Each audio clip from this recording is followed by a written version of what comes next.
a PS2 action game, basically, that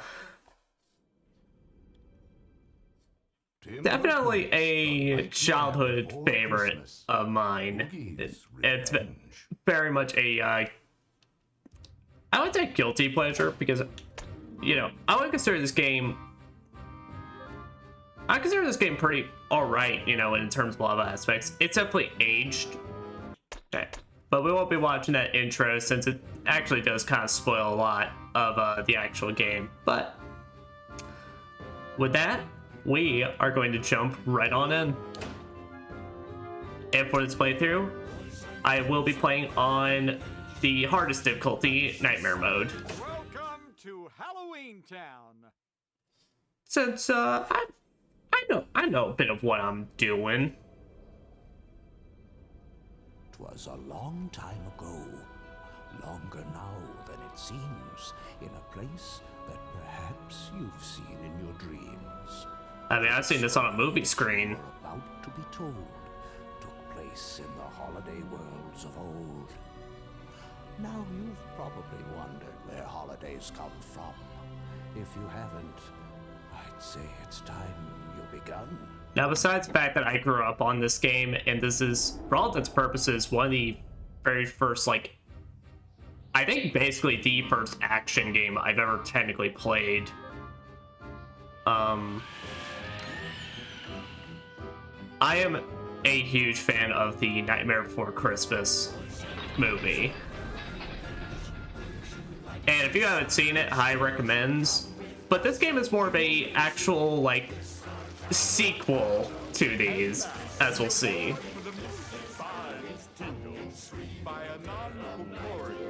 Aw.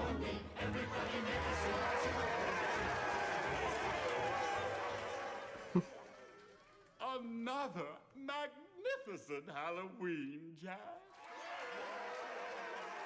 This year's Halloween was the most horrible yet. Thank you, everyone. And there's our boy. Something's missing. There's got to be a way to make Halloween more hideous, more terrifying, more frightening. This can't go on. You've got to do better, Jack. No satisfying him, unfortunately. Even after a whole ass movie. A new Halloween? A fresh, new, and improved Halloween, Doctor. After last year, we can't just do the same old thing. We should all be inspired to do something different. We need new scares, new ideas, new discoveries. New discoveries, eh? I think I have just the kind of thing you're talking about. I call it the Soul Robber. Take Oh. it, Jack. I'm sure it will come in handy. Given Disney owns both franchises, that dude could be just Flubber. Whoa. Amazing. Exactly, Doctor, exactly. That settles it. I'll head out in search of more new discoveries for next year's Halloween. Oh, Doctor, please watch after things while I'm away. I like how I asked the doctor, not the fucking mayor. Forward to next Halloween. Though, to be fair, honestly, given the mayor of this town, I could actually understand why. Jack's leaving town. Now we can bring back Oogie. Yeah, how hard can it be?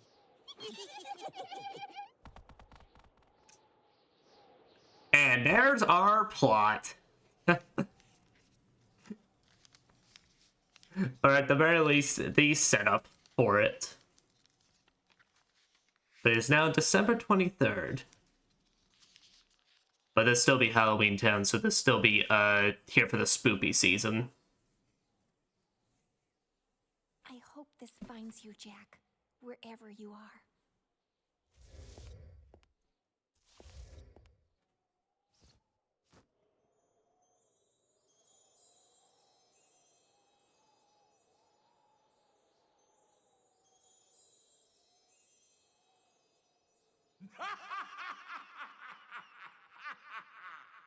Hurry, Jack! Yep, that ended well. That didn't end well. And so yeah, this game is broken up into a series of chapters, which are basically our levels for this game.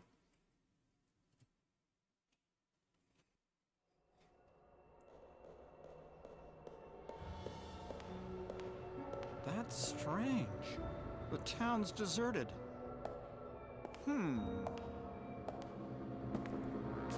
Now, is it deserted because it's actually abandoned, or because this is a PS2 game? Probably actually deserted. Ah, never mind, there's somebody. I don't believe we've met. I'm Jack. Jack Skeleton. Well, alrighty. You're not from Halloween Town. Yeah, I are can't you? appreciate Jack just being like, I'm gonna beat the fuck out of you. Oh, hi Leon, how you doing? Alright. So I'll go a bit more into gameplay as we go, but square button is for your light attack, which is this little whip here. And if you hit triangle, you just slam the fuck out of them.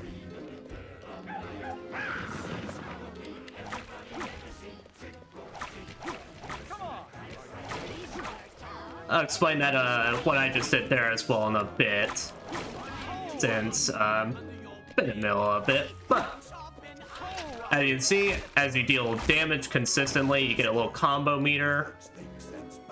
With the higher your combo meter, the more money they drop. So you actually want to keep it up, not just for the points.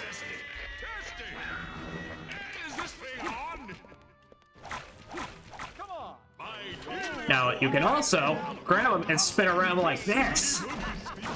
Back. And when you grab them with heavy, if you hit square, you toss them away like that.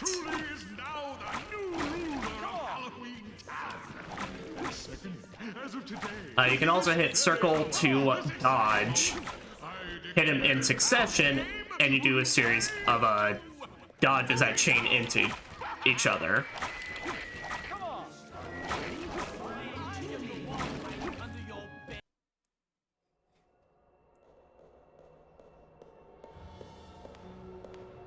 That's strange.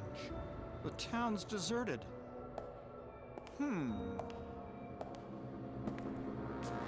is it deserted because it's actually abandoned, or because this is a PS2 game? Probably actually deserted. Ah, never mind, there's somebody. I don't believe we've met. I'm Jack. Jack Skeleton. Well, alrighty. You're not from Halloween Town. Yeah, are I you? can't appreciate Jack just being like, I'm gonna beat the fuck out of you. Oh, hi Leon, how you doing? Alright.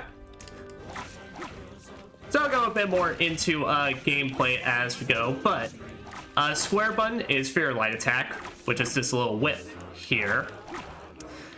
And if you hit triangle, you just slam the fuck out of them.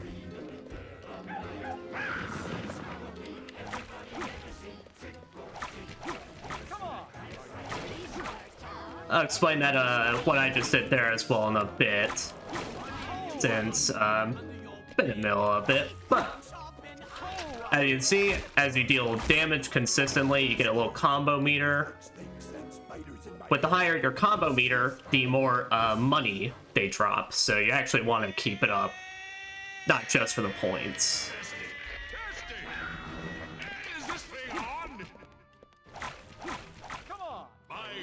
Now, you can also grab them and spin around like this. Back. And when you grab them with heavy, if you hit square, you toss them away like that.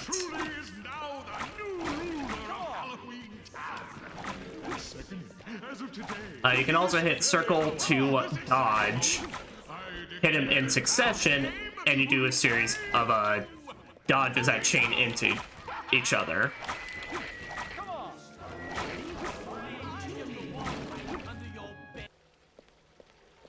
And that concludes our little tutorial fight. And now I wonder what on earth has happened around the towns.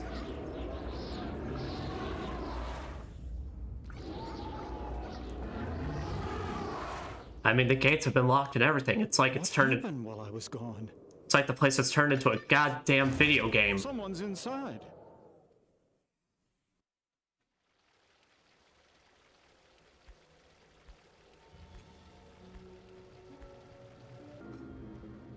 I'm not making any more traps. Oh, Jack, it's you. It do be me. What exactly happened while I was gone? Lock, shock, and barrel sewed Oogie back together again. Oh, it was just that. It was just that simple. Oh, okay. Bugs, bags, and all.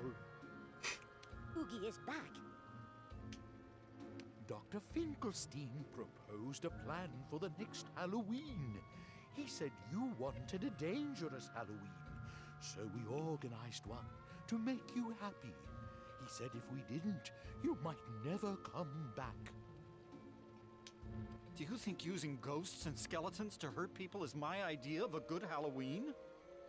Jack, really just be out here. Do you think I liked terrorism? We just wanted you to come back. We set up booby traps all over the place, but then hordes of ghosts and skeletons appeared out of nowhere, attacking everyone. Soon it wasn't even safe to be on the streets. This is a disaster. I've got to find the doctor. Jack, I want to help too. Let me record your story so it's not lost. Ah, Don't forget. save it now, or risk doing it again. Oh. Now we can explore the town a bit, but we'll do so in time. So let's just go ahead and head inside the town hall. We'll figure out what that does later.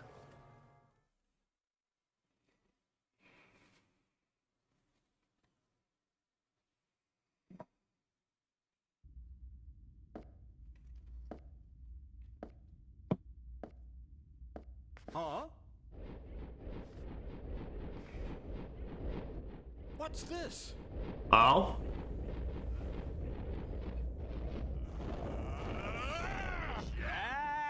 Oh my god, he's a heartless.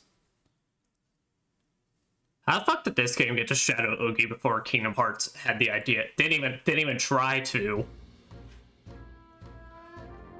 But well, seems like we have a boss fight on our hands.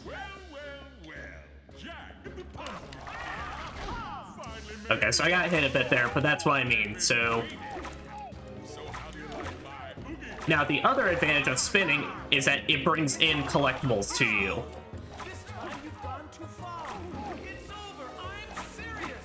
Just who do you And yes, as you can see, every boss fight in this game is a musical. Just because you rule the town doesn't make you king.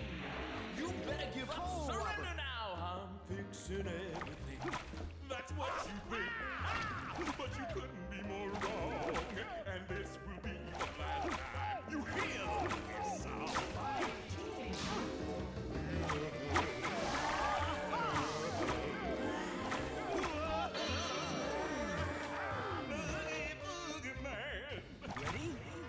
And when you collect all the musical notes, it turns into a rhythm game. Pretty proud of all your booby traps. But I can say you'll rule this town over.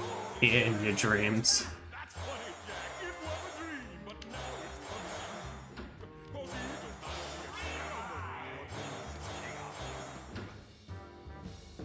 Whoa, whoa. I'm the Pumpkin King. something wrong. Yep, the more you get, and the more damage you do. And then, basically, yeah, you Done to my friend. continue doing whatever the boss asks of you.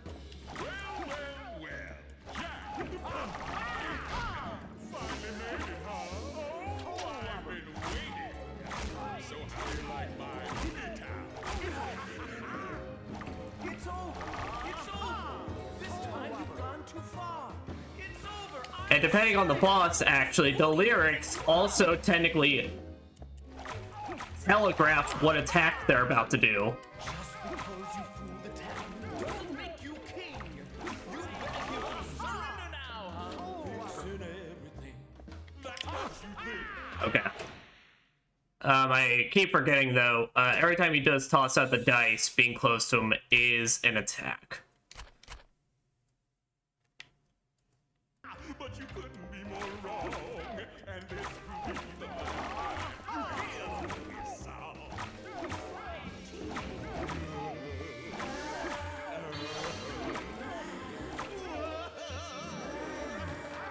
Yeah, every time he does that, he's dropping crates on your head. 2, 1, let's go. I see you're pretty proud of all your booby traps. But I can say And it rolls down only in your dreams. Heck, it was a dream, but now it's coming true.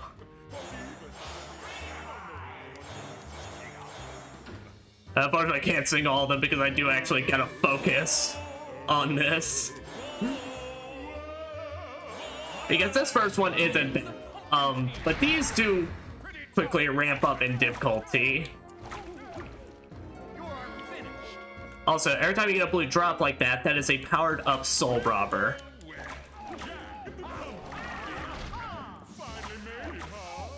So what that means is more damage, but also your heavy attack grabs have unlimited stamina, so you just keep slamming or spinning the enemy. this time you've gone too far. It's over. I'm serious. Just who do you think you are?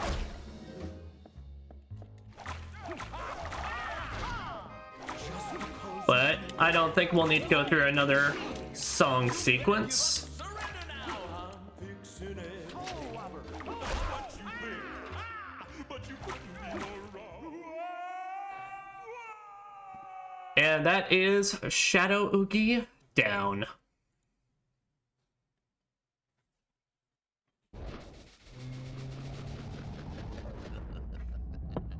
Beginner's luck, if you ask me. Don't worry, we'll meet again. Okay.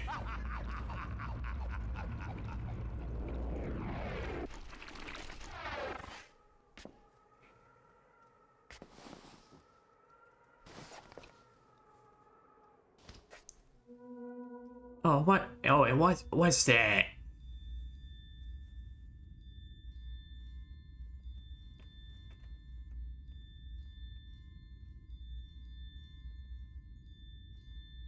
Oh!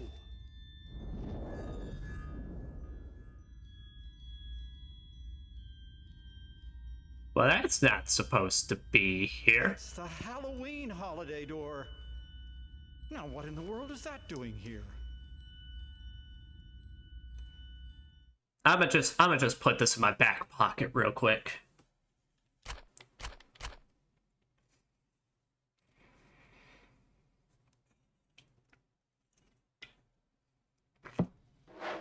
And that is chapter 1 done. Clear time. Then you can retry the chapter. But we'll just jump right into the next one now. Chapter 2, The Witching Hour.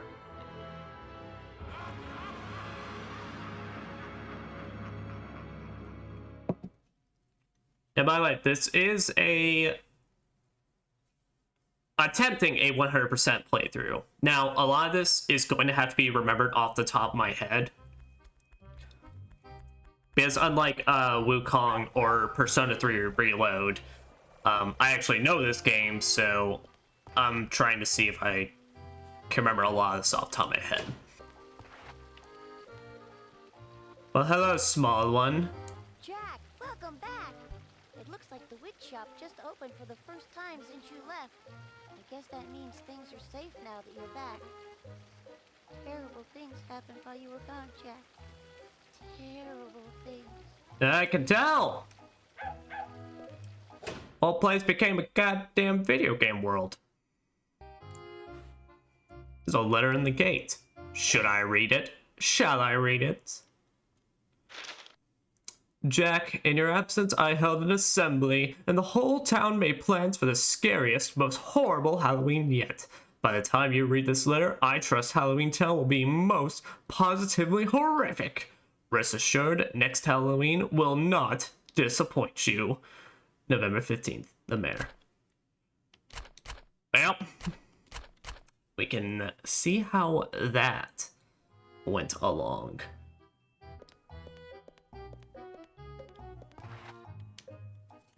It's just right over here in its own little circle for your convenience.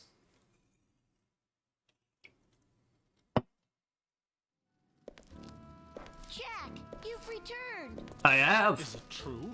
The whole town is booby-trapped? Oh, it's too embarrassing to talk about. We brought this all upon ourselves. Say, care to buy anything? We've got some prime heads and torsos, but they'll cost you an arm and a leg. All I have is nothing but arms and legs.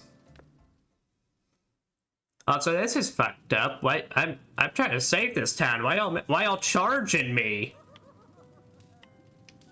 Witch's shop, the best bargain. I was gonna say that, but knowing Jack, he's the one he'd still be offering to pay. Now, something I will show off as well. So taunting them not only gets you an exclamation point. Now, if you taunt an enemy though, and you leave them alone for a bit, they get powered up. Which I'll show what that means. The main gate can't be opened. Do you know why? I think Clown has the key, but I don't know where he went. Uh-oh. Well, there's something going on over there. Yep, I suppose. Let us see what is down here.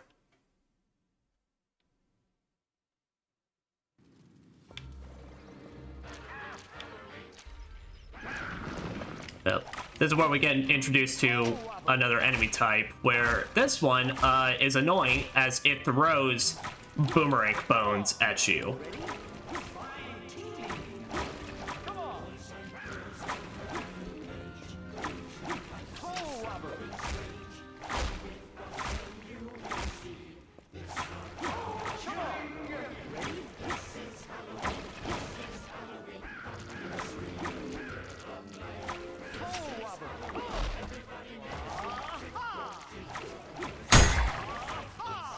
That's what I mean, but they're boomerang bones, you can reflect them back as long as you time your spin properly. Counter! Or you can throw enemies into them. Now this game is very forgiving, unlike a lot of other action games where if you do get hit, it doesn't ruin your combo. Your combo does still stick around. But here, I'll show it. So when you taunt an enemy, That's it. I'm gonna they kick go your what's ass. called Oogie mode in this, where they get more health. Some of them, I think at least all of them in some way, they get more improved moves. So in terms of those ones, I didn't give them the chance to, but they can do stuff like dodge. Their boomerangs go a lot farther and can kind of ricochet. And every enemy in this game has an Oogie mode. That's my name, don't worry it out. No need to panic. You can calm down. Is it really you, Jack? Oh, something really terrible's happened. Yeah, no shiggles. I'm going to save everyone and return Halloween Town back to how it was. I need you to open the main gate. It's been so dangerous out there, I locked the gate and hid here.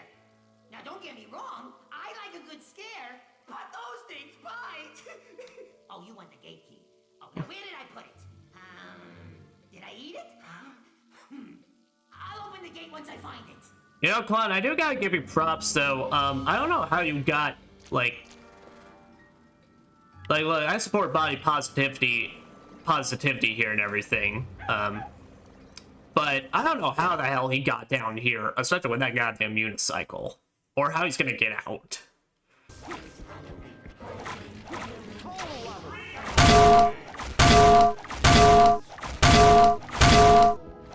Yeah, we need more games where their heavy attack is you just slam the fuck out of enemies into enemies. Because it's like the one biggest thing I bring up from this game of like why I recommend people play it. Because there's just such a satisfying feeling by just taking an enemy and just just slamming them over and over again into someone else. But yeah.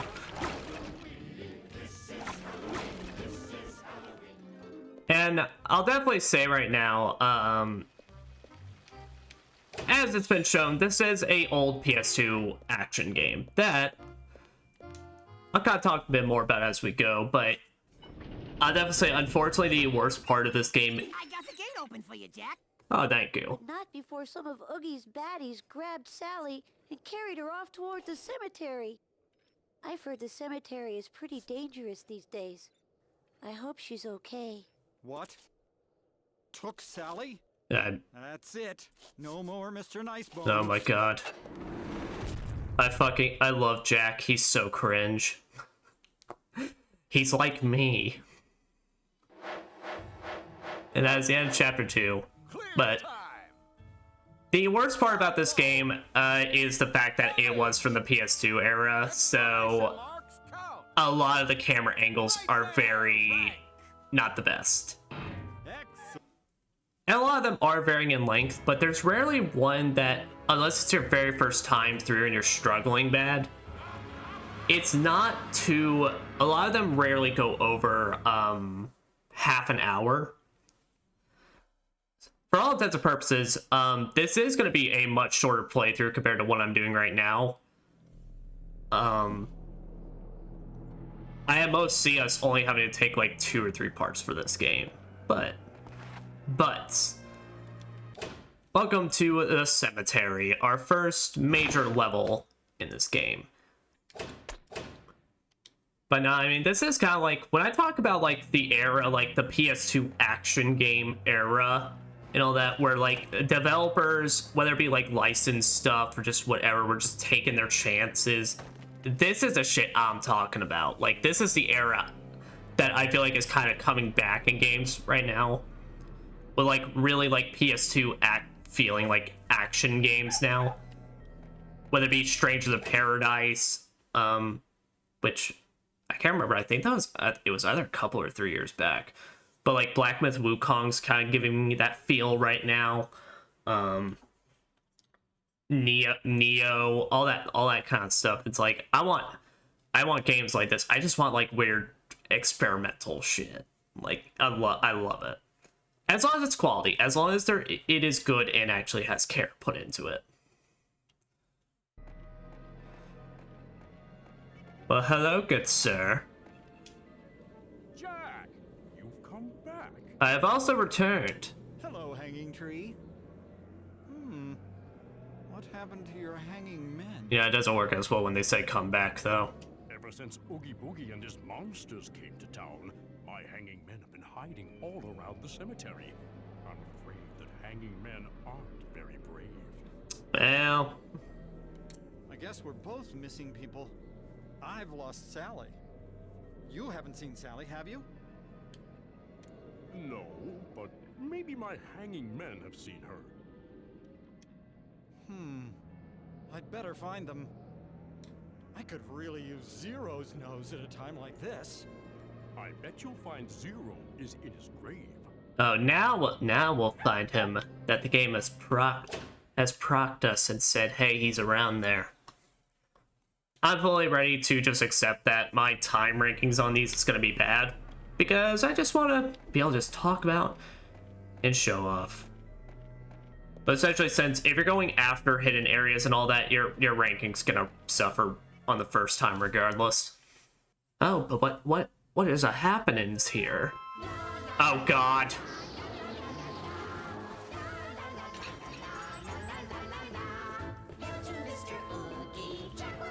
Not the shit, kids.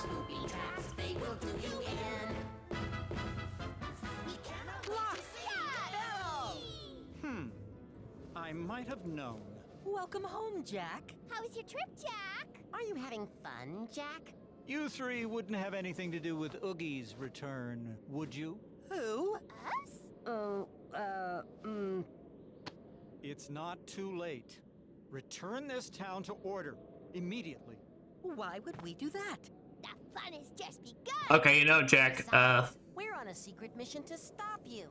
Okay. Don't tell anyone, though. You know, Jack, they are committing borderline terror acts in your town. Now you'll All I'm saying is, fuck them kids. Well, so this isn't necessarily a boss fight. What this is a combat gauntlet. Yeah, but then here's these bigger skeletons. They're basically upgraded versions of the normal guys, but they have more health, and of course them being bigger. Oh my god. And Mr. Oogie Boogie Man. Take the whole town over there. You'll be so pleased, I do declare.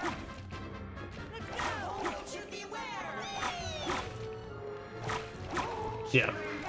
Now, one of the techniques to get down with this game, though, is hitting the enemy and then dodging out of the way. Because this is Jack's default dodge. He does the somersault forward, but if you dodge to the side, he does a little slide out of the way instead. Good from now on. I promise. Gotta go. You know, Jack, we could kill them, is all I'm saying. They are basically small terrorists. And it's very much not an always thing, but, like, I'm pretty sure Corpse Kid has the exact same dialogue, but depending on what point you are in the game, the NPCs will also have different things to say about the situation.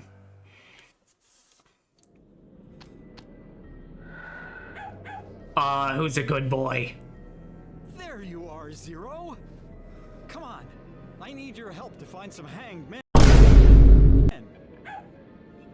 Jack, I didn't know you like that, man. Jesus.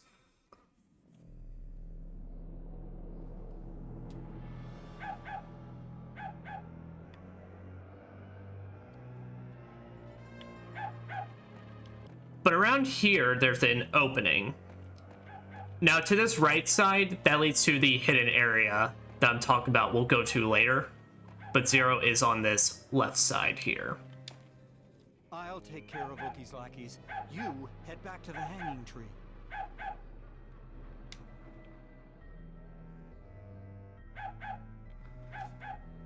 But now where Zero is going, he's going to a completely different area of the map altogether. Like I said, I'm a professional at this just because I've been playing these types of games from PS2 and all that. I played all sorts of survival horrors and all that, so I'm used to the shitty camera angles in video games. Yeah, but our second man is down here hanging over the fucking abyss. I'm sorry, but I haven't got time to play hide and go shriek. Please get back to the hanging tree. Jack, for fuck's sake, he's hanging over the abyss.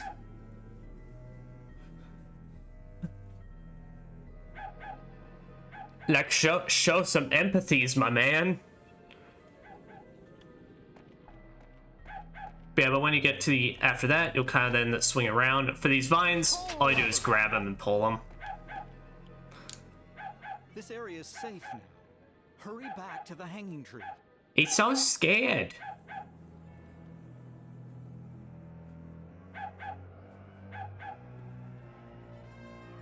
And we can even actually just see the other one we're missing over there. I love what I said though, in terms of just like the source material, I am a massive fan of The Nightmare Before Christmas.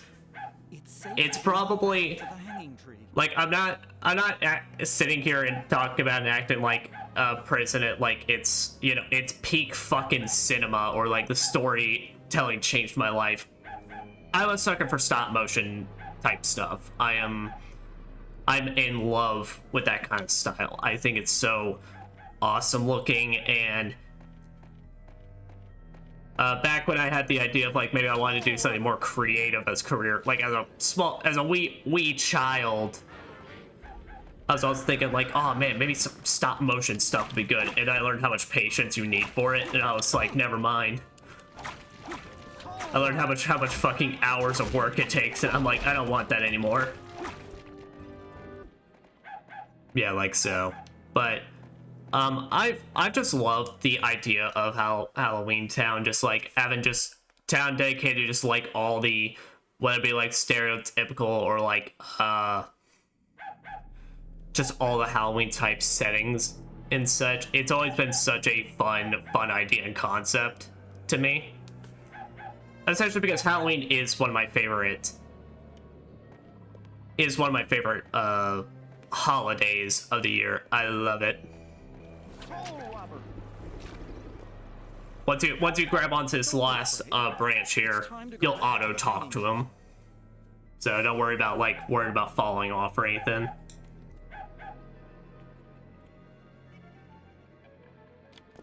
But then that is the last hanging man. So after that, we go back to talk to our fellow sir, and that is the end of chapter.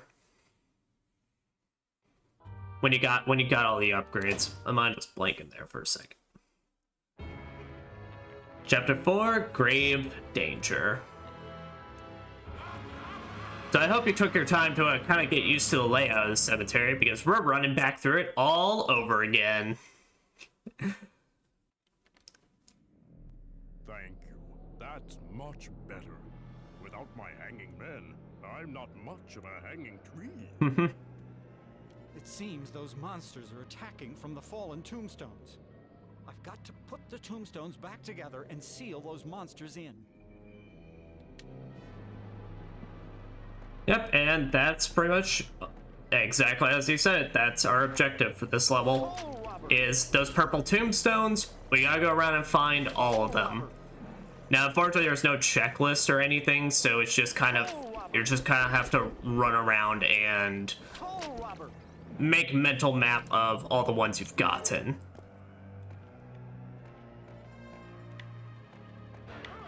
Now, every time you do approach one, though, you'll get some enemies to spawn in, so keep that in mind.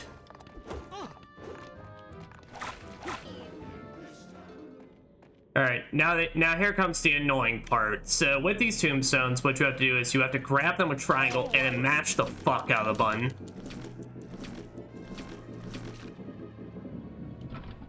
And unfortunately, it's, for some reason, they decide to be real fucking pricks. What the hell?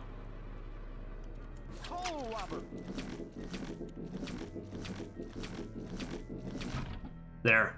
Yeah, so you gotta kind of mash the fuck out of it. So, some ways to make it easier is, for every tombstone, like I said, Blue Soul gives you unlimited stamina, so you can use a Blue Soul right before you start pulling on a grave, and then it becomes a matter of just doing it before the Blue Soul runs out, which you have enough time. Or, if you're willing to, you can also grind out the money to get your Soul Robber to level 2. If you get it to level 2, then it becomes easier. But of course, that one's kind of crappy because that requires you kind of just put the game on hold for a second. Like I said, I don't know why the hell they made it so rough.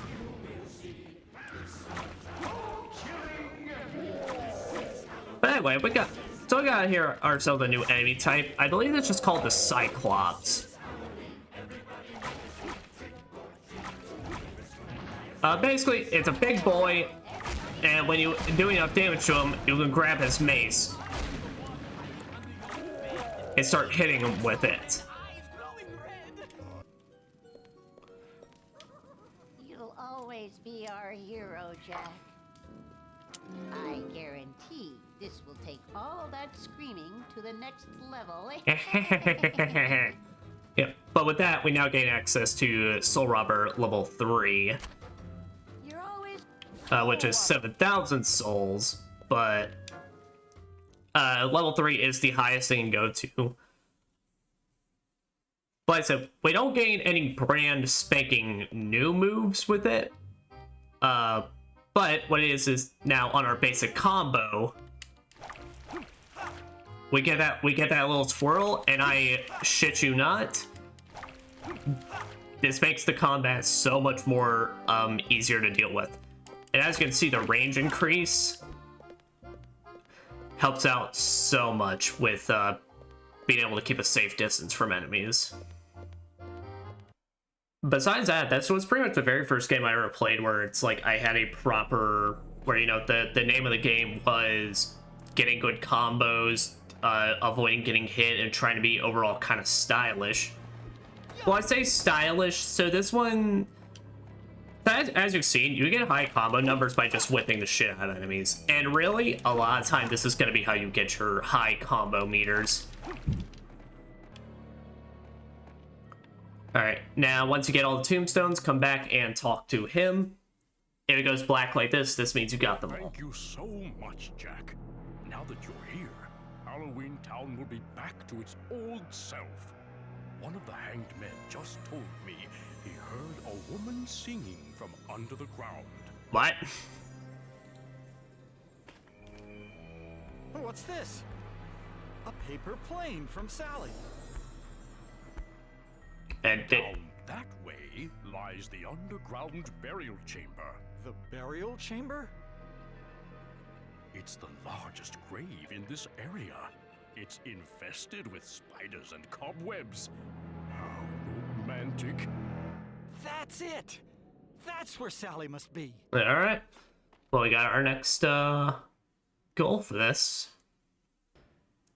You know, I'd say, like, this is like an action game, but still, it's got a lot more like exploring elements to it. Like, rather than your typical Devil May Cry's and whatnot. This here more so focuses on like kind of exploring the area, walking around, finding stuff, taking in kind of the atmosphere. Now, definitely at points it's more so because oh yeah, chapter 5, the Crypt Keeper. It's definitely because it's a lot more at times you can feel the, oh, there was supposed to be more or less here, and you can definitely feel the budget. That burial chamber is swarming with enough spiders to make one's leaves stand on end. It's a terrific place to visit. Yeah, your voice sounds like it's crapping out there, hanging tree. I'm very sorry. Alright, Jack hurried back to town. After you left, Lock, Shock, and Barrel brought Oogie back to life. All the skeletons and ghosts that are probably attacking you by now were made by Dr. Finkelstein and are being controlled by Oogie. These Oogie monsters were specifically made to attack you and will stop at nothing to track you down. It's like I'm a celebrity. As I said, I never want to explicitly, you know, just like, obviously I've kind of picked up on the mannerisms. Honestly, I did at the very start of all this. Of the people that are just here to sell me stuff, but I never want to automatically be rude and just assume someone's coming in here to spoil our fun. This is the last time you'll get in our way. to be a jackass, which, speaking of jackasses, so we have an actual proper boss fight now. Oh no! Oh no! Now I've got to explain it in the moment, but oh no! This is locked, so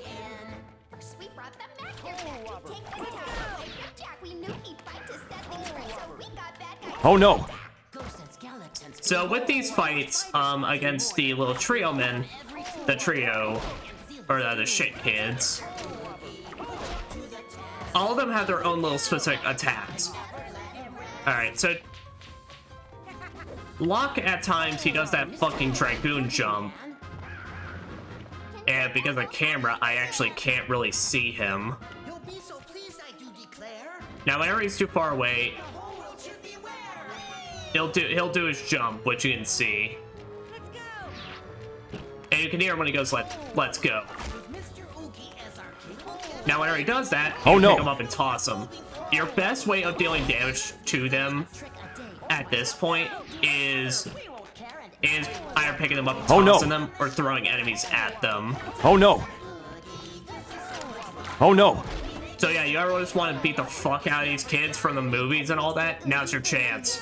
And it feels glorious every time. Oh no. Oh no. Oh no. Now he will also... Oh no. He will also pull out his plunger like that and... Oh no. Oh no. And basically try to get you. Oh no. But just dodge out of the way. Now when he gets about half health, he will summon the blue ones, which as I said, they have extra range.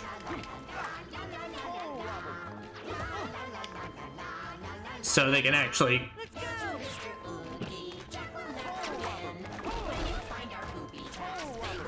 Oh no. Oh no. Now that's why it's too bad. It's the ones later that are kind of a pain in the ass. Ah, damn it. I wasn't able to get the coin.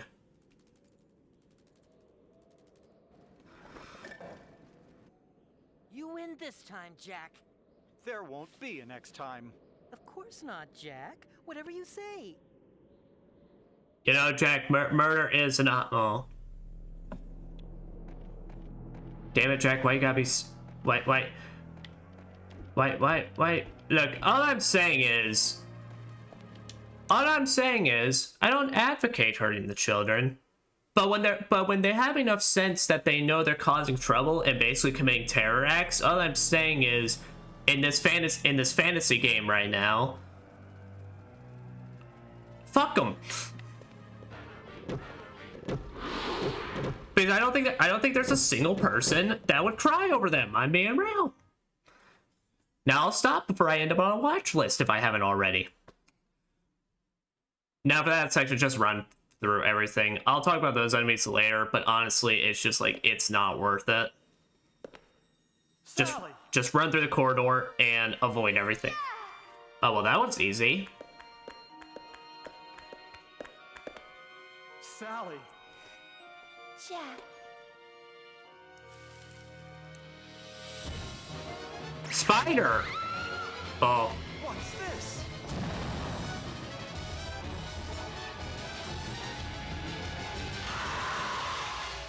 Well, I didn't know we did... Well, I actually knew, but who knew we'd be dealing with two parts of streaming where we're dealing with spiders.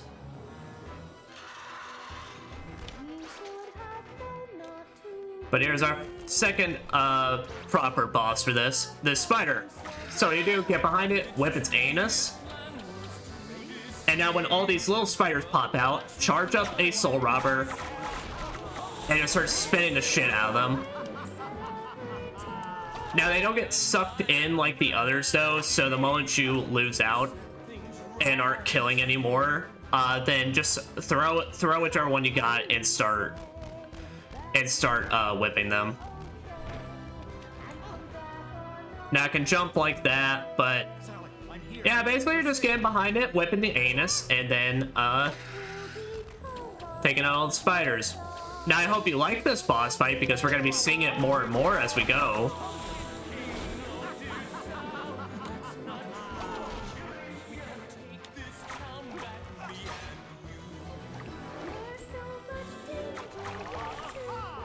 Yeah, if you ever get them crowded up, you can also soul spin to help out with it, or I just prefer to just whip them around.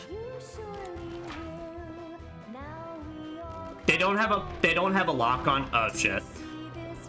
Yeah, the camera kind of blocked it, but yeah, if you step in its web, you get stuck for a bit.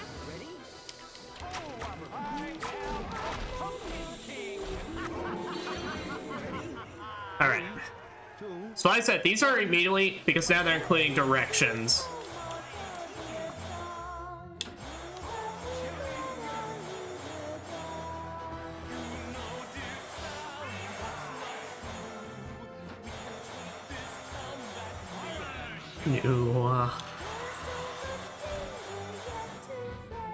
No.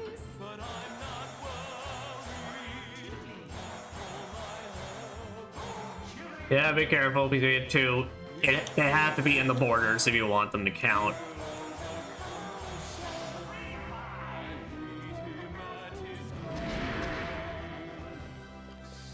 And yeah, the moment you complete that, get out, start charging immediately because it counts as another defeat.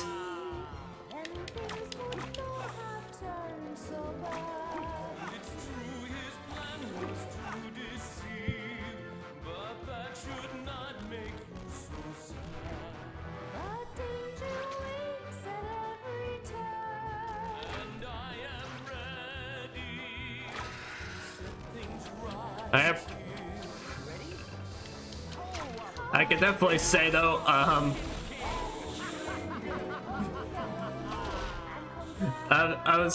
even when I first ever played this game, it's like I just found it hilarious that the concept of this boss is literally just whipping its anus, so you can just you just then get your opening.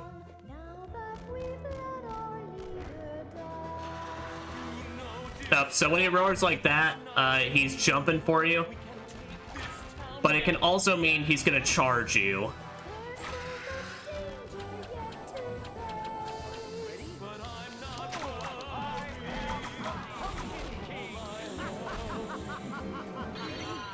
Alright.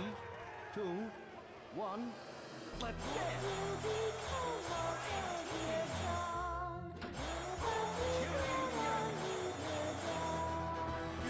No, dear Sally, that's not true. Then it's down back me and you. I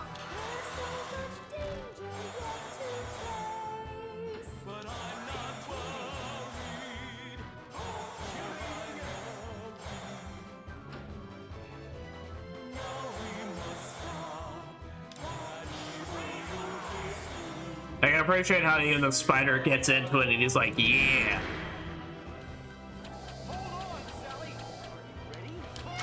Oh man, I'm so excited.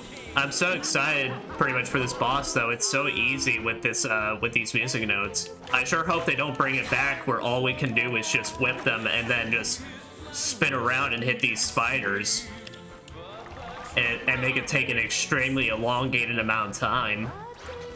Okay, if you don't ever see it pop up, that means he's at the very bottom of the screen.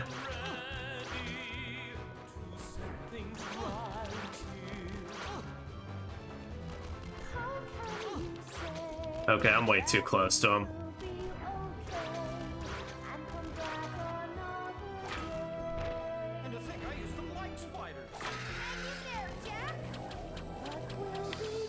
Okay, but I do have to say, while Jack is still his fucking goody two-shoes, like, kind of cringy self in this game, I've always appreciated the fact that, with this game, firstly, out of all the characters to decide, yeah, this is the one we want to kick a lot of ass and just wreck monsters and stuff, it's Jack Skellington. You know, we could have given this role to fucking, I don't know, Beauty and the Beast. We could have fucking given this to anything. Nah, bitch, Halloween. Nightmare Before Christmas. We're gonna give this to Jack Skellington. Alright, now with this, we'll finish this off. 3, 2, 1, let's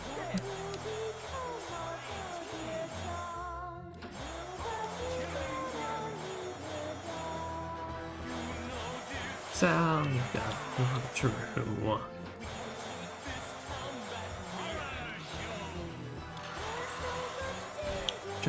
To face hurried. I hurried. Fuck! And then once it's small like that, just whip it, and that'll be the end.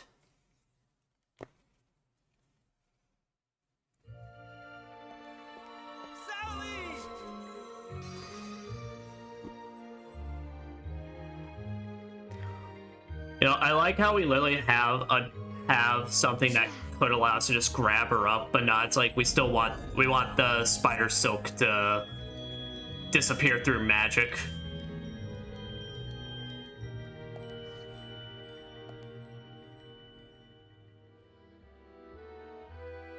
Are you all right, Sally? Oh, Jack, you came back. I got your note. You have to rescue Dr. Finkelstein. This key opens the gate to his manor. Thanks, Sally. I'm glad you're safe. We're all safe, now that our Pumpkin King has returned. Pumpkin King? Sally, that's it! What's it? A new gameplay I have the mechanic. Pumpkin King, and I can use my pumpkin fire to fight Oogie and his army. Good thinking, Sally. Thank you, Jack. No, You mean, thank you, Sally. you didn't maybe like consider use? Okay. Listen for some nice ambiance music. Chapter 6: The Doctor's Hunch.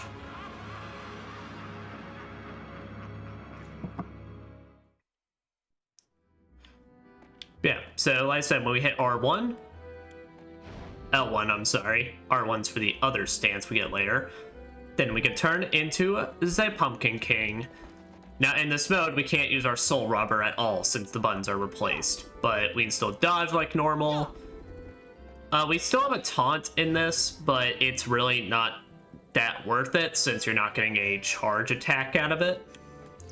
If you want to change back, you just hit L1 again. Just before entering the doctor's manor, could you come back here? Something concerns me. Just before entering the doctor's manor, okay? Thanks for finding my men. No problemo. Now, I didn't really make note of them, but with Pumpkin King, we can now take out these webs that prevented us from entering anywhere. So we now have access to some environmental stuff. Now, the thing with Pumpkin King is, like I said, if you don't have any red souls, literally you cannot do anything with them. And basically you can upgrade the Pumpkin King so you can be able to hold more red souls. Now, oddly enough, this is one of the points in the game where in order to actually continue on, you need to use your key item from your menu. It does this a couple times.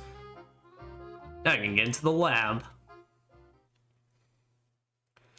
Sometimes it just auto uses stuff or just asks you the opinion, and then sometimes you gotta use it like that. But Doctor's lab, the acid works. Sure hope the doctor's okay. I have to get to the doctor's laboratory. Oh boy. So here's our first time dealing with these little shits. These enemies are known as trick and treat. Or trick or treat. So Trick is the one that, the black one here that basically his whole thing is he gets up close to you and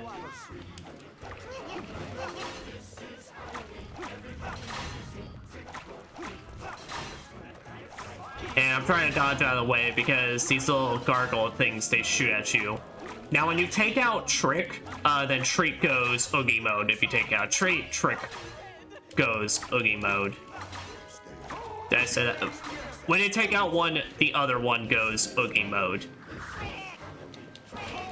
Which Trick's whole thing is he sets up bear traps around that if you do step into them, they will lock you in place and deal damage.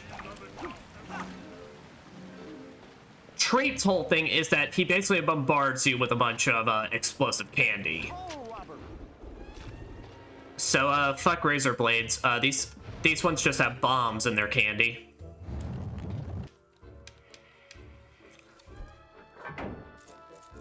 So when Trick is in his Oogie mode, what he does is his traps now become a thing where if you're even close to them, they'll grab onto you. Traits is the most annoying because he just starts fucking throwing his explosive candy everywhere.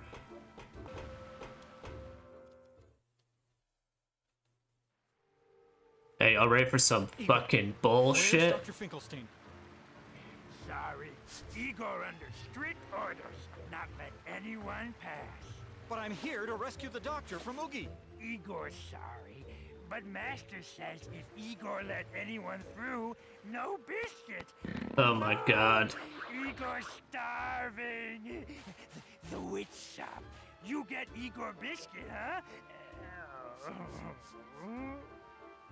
Okay, Igor. If I bring you a Oh biscuit, my god. you'll let me pass? Yes, Igor do for Jack. Hurry. We're about to risk the safety of so many people because we're trying to just because this man hasn't had his fucking munchies. See, now this is an example of, like, honestly, you know, most games I would look at this and just go, this is fucking bullshit. Why is the main protagonist, like, just doing this? This is a case where I literally then remember the main protagonist here is fucking Jack Skellington. Like, of course this dipshit would just put up with all this nonsense. Because these are his people, quite literally. That he has to take care of and look after. Yeah, but let's head towards the witch's shop, and of course things can never be that easy. Where'd those come from? Hey, Jack! I don't think you'll find me as forgiving as Locke. Also, I do fucking love Jack's fucking sassy ass poses at points.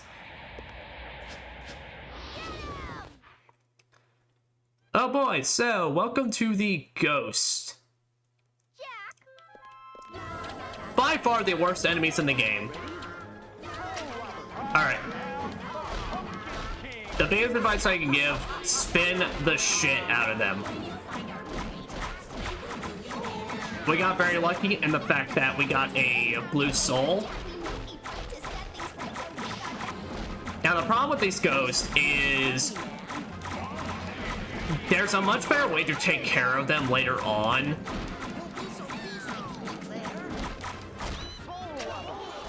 But what happens is when you just let them... Yeah, that's the easy way to take care of the encounter. But you see how that normal one's just kind of hovering around me and not really doing anything? That's what they do. Now the issue is, they'll keep their distance, but they'll also fucking clip through the geometry, which then you would still grab them and such, but you can't really see them. And so just for that fight, just charge, as you saw, charge up, grab one, and then use a blue soul. Luckily, I got a free one, but typically, yeah, I use like 3 during that fight. Because also, like I said, that when you spin on them, though, they will easily get exclamation marks, and that's how you get a massive combo build. I'd like to buy a bone biscuit. A bone biscuit? I'm sorry, but Corpse Kid just came in here a moment ago and bought the last one. Son of a bitch. What? Witch's shop, the best bargain in town. Can we not, like, just make another batch? I'm sure. First, let me get some water. What? You want my bone biscuit? Yes. No way. This is mine. My fine boy, I need that biscuit to save the doctor from Oogie Boogie's clutches. Let's see how he responds. But this biscuit's mine. Drown him.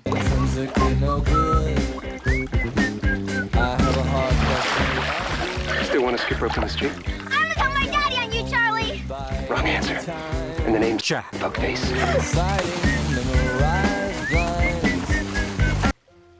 Still, I guess you need it more than I do. I know.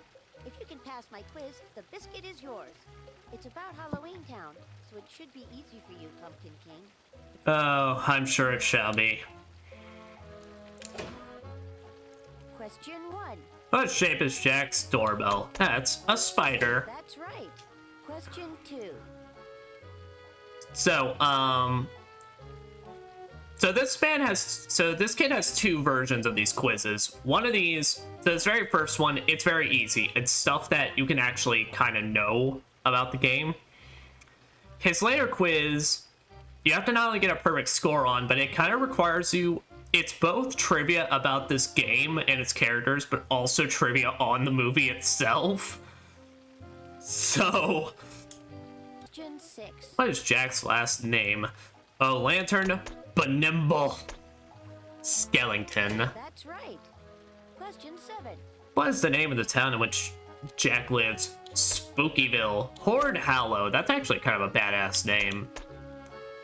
Honestly, I could steal that for a D&D campaign. That's right. But Halloween Town. Question 5. That's right. Let's see what you know. Unreal. A perfect score. Unfortunately, that doesn't mean shit here. Way to go, Jack. A deal's a deal. Here's my biscuit. But I said it's a case where it's like, you know, I literally can't even blame the protagonist for doing that. But, yep, just talk with Igor. Like, Jack Benimble would fucking do this shit. And put up with this nonsense. However, now while the next objective is pointing us towards that tower, I'd say let's take a slight different course. Chapter 7, the lightning round. Also, fun fact about that laugh, so, back when I first played this game, I was extremely fucking, Biscuit tastes good. I was a massive fucking scaredy cat. You promised to move aside. Igor keeps his promise. I'll say I fed you, so.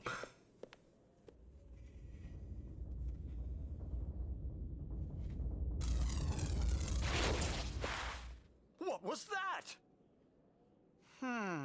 Where is that thing getting its power from? Doctor have big generator behind the door over there. Jack smashed her. Give us something to make lightning stop.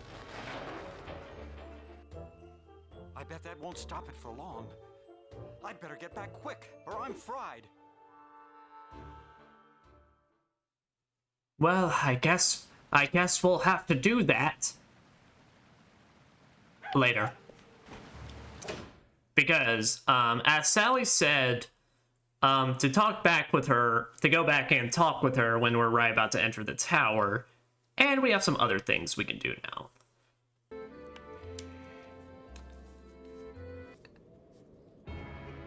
Yep. Deadly Nightshade, a secret chapter. So there's one of two secret chapters in the game. But I was thinking, after this game, I think we're gonna do a playthrough of Symphony of the Night. Come back to me. Keep up with the spoopies and all that. Well, what you said earlier kind of had me concerned. It's about the doctor. If he tries to harm you, Jack, use the sleeping soup to knock him out. All the ingredients should be around here. If you bring them to me, I'll make the soup. And by around here, she means in 3 separate areas. And put it in your sack for you to check later. Thank you, Sally. I don't know what I'd do without you. Yep, so we have a little fetch quest to do here. To make the soup, you'll need Deadly Nightshade, Frog's Breath, and Worm's Wort. Deadly Nightshade grows next to the grave marked Deadly Nightshade. There are a lot of similar looking herbs, so be careful. For Frog's Breath, first you need a frog. The doctor breeds them at the junkyard, so try there. As for the Worm's Wort, you can buy it at the shop. Yeah, so the purpose of these secret missions is they give a lot of souls. They give 2,000 extra soul coins. Though this one, in this one's case, you're only getting 1,000 because you do need 1,000 soul coins to actually buy the Worm's Wort.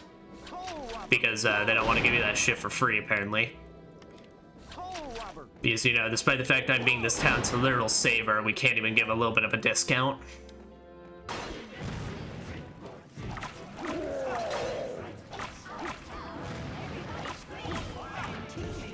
Well, here, we'll even now show this. So that's what I mean. So, regardless of how big they are, now some enemies will counterattack after a while, so you gotta be ready, but honestly, there's only really like 2 instances where they do it. Everyone else, you'll just hold them in place while you flamethrower.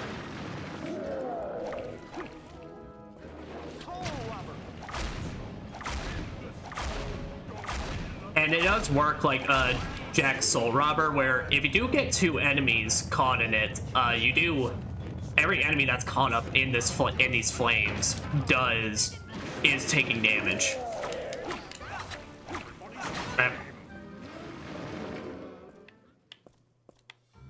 And that is how we get our deadly nightshades. I believe we talked to you about it. Witch's shop, the best bargain in town. Never mind, ignore me. It's the other one we gotta talk to. I'm sure this will help. You are... Wormswort? Why, of course we have that. We also have mice teeth, duck feet, and dried dog ears, all collected this morning. Your voice is freaking out. Interested in them. You'll always be our hero, Jack. Yep, so I said you need to spend 1,000 for the Wormswort. I guarantee this will take all that screaming to the next level. You're always... Which I'm like, I'd prefer if you could just, you know, maybe give me a discount. I do be trying to save the town here. Alright.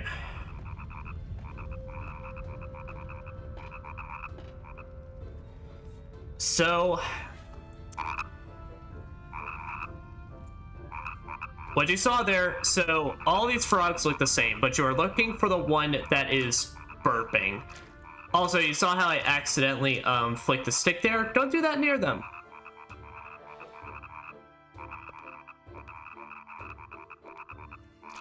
Now the problem is, you have to walk very slowly. Now the issue is, the only way to walk like this is you have to slowly push the stick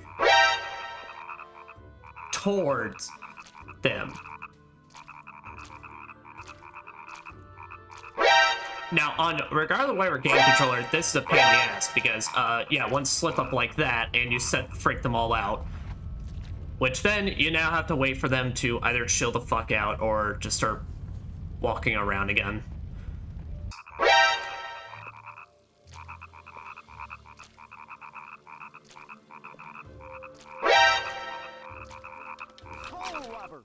There. Alright. And now we got our frog's breath. He looks so concerned. Breath captured from a frog, useful for certain stews. Ugh. Yeah, I said I'm gonna whip back up to that coin after I talk with her, so I can get a little extra money to make up for this. Yes, Jack. I knew you could do it. I effectively did this bitch's grocery shopping. What the fuck? Finished. Once the doctor takes a sip of this soup, he'll be out like a light. Thanks, Sally. I'll try to save the doctor without hurting a hair on his head, if he had any. I mean, the man has a little exposed brain, so I still think it's fair. But, you know, she just gave us drugs. Sleeping soup that Sally makes for Dr. Finkelstein. Sally just gave us the equivalent of the doctor's fucking NyQuil.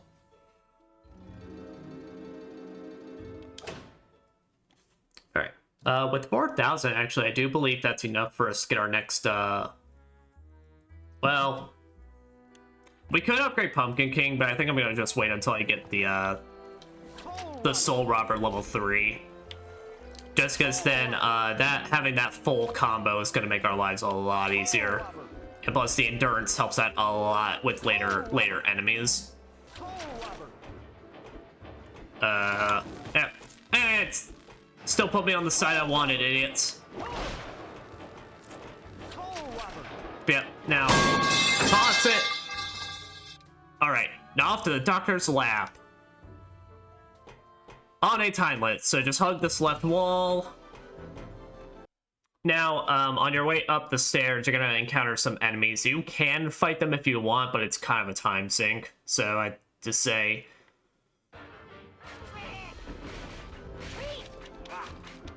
now they do have a bunch of these little fucking traps posted, so I just explode them away. Oh, you little shits.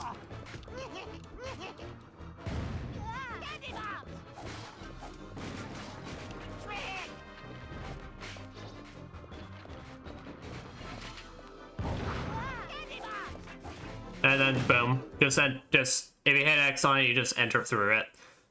Because if you're outside in any way, shape, or form when that timer runs out, you'll have to do that shit over again. I was wondering when you'd get here. Think you can reach me? Try it. It's fun. I'm having a ball. How bad could it be? Oh.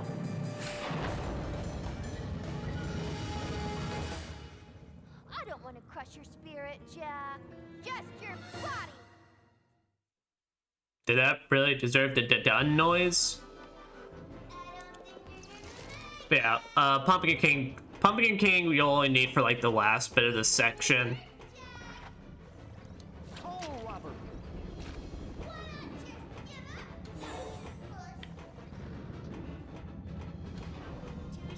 Yeah, but if you're fast enough on this, you can go ahead and get up on this second platform. Now with these, there's really no rushing it. Just kind of wait for one to go by, and then when you enter it, just wait in the alcove. Because like when you get high enough, you'll then learn what it is that they're dropping nearly like two, one after the other. Pumpkin Jack there, and then just run by, and it is done. I'm sorry, Jack. I was only playing a trick. I was only just trying to crush your your entire body. Stop helping Oogie. I mean it. Okay. Yeah, you know, Jack, it's a long drop. Like it'd be so easy. It'd be so easy.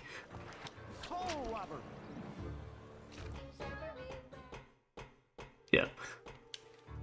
Alright, Doomsday Device Diagrams, Murderous Mecha Manual. Maybe I should have Igor build me something too.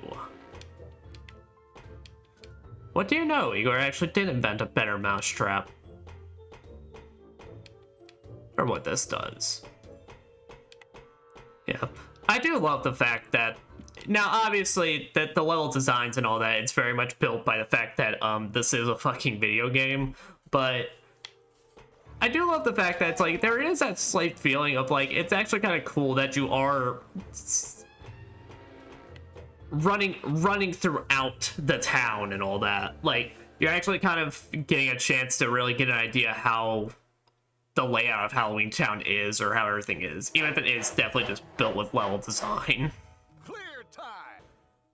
Off to the next chapter. Changing Brains. So what it is that we are about to have a boss fight, obviously, you know, with the doctor. Now, if you have Sally's soup item in your inventory, at the start of this fight, it gets auto-used. It gets auto-used, and he gets put in a stun state. Why are you doing this? Ah, Jack. I see you managed to. Yo, he looks like he's about to have a fucking sick anime fight. You've been busy, Jack. I think it's time for you to rest.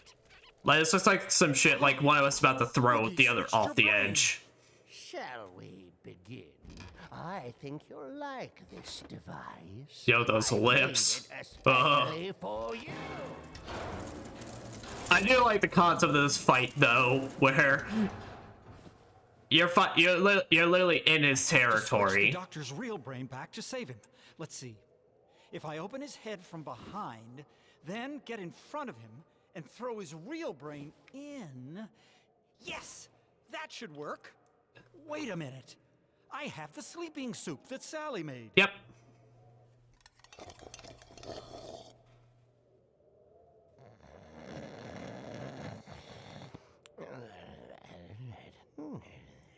Yeah, so if we didn't have that soup, the fight would just begin after the, Jack would go... After Jack would say, it's like, I have to throw his brain in. Or since he's sleeping, immediately run behind him.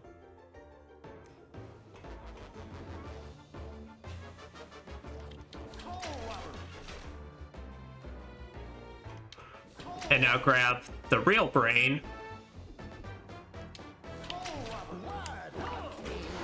And boom, instantly have his health off. Yeah. But yeah, to get music notes in this fight.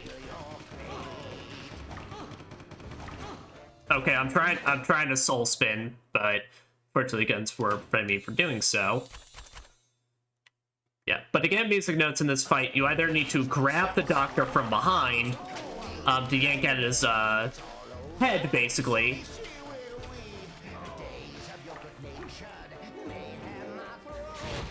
But he basically has 3 phases he does. So for this lightning phase, all you gotta do is run around the room. In between phases, run up to him, grab his brain.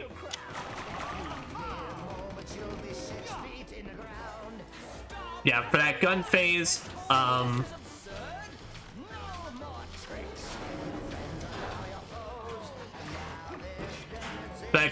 just soul spin around them when they're shooting at you, and you can get some free shots. Alright.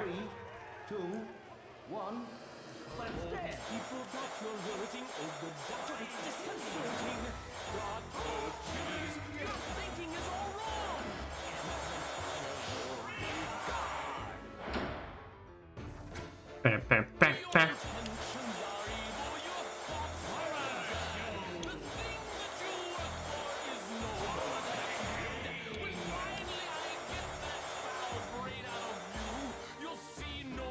Foe, but a friend, that is true.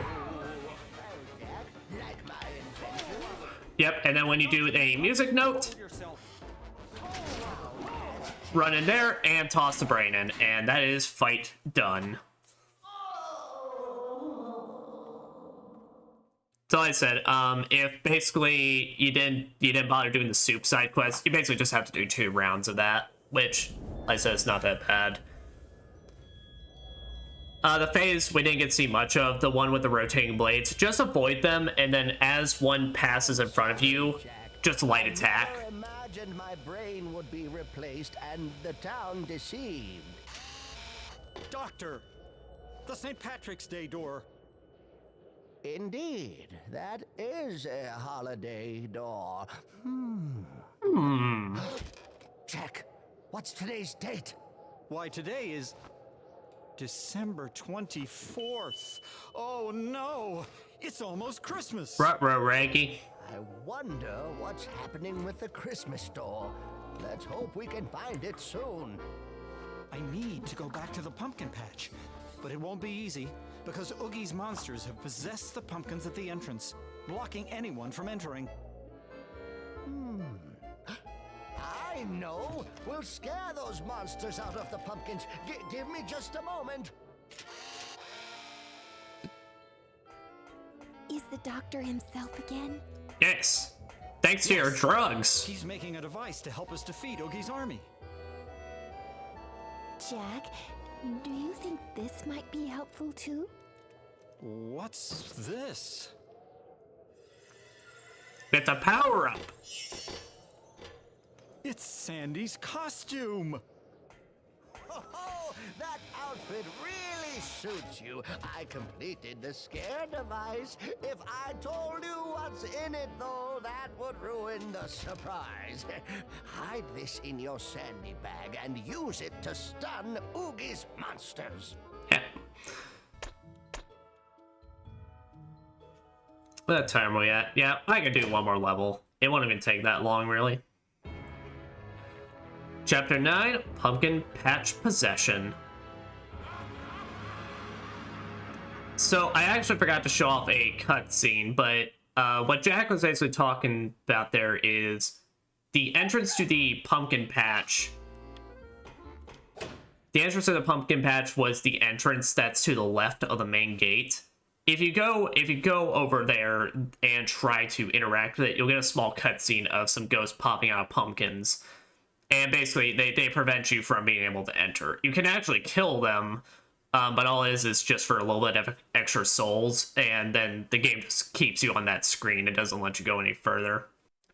So Santa Jack is kind of an interesting thing. So, as said, what his whole thing is, he tosses out little traps.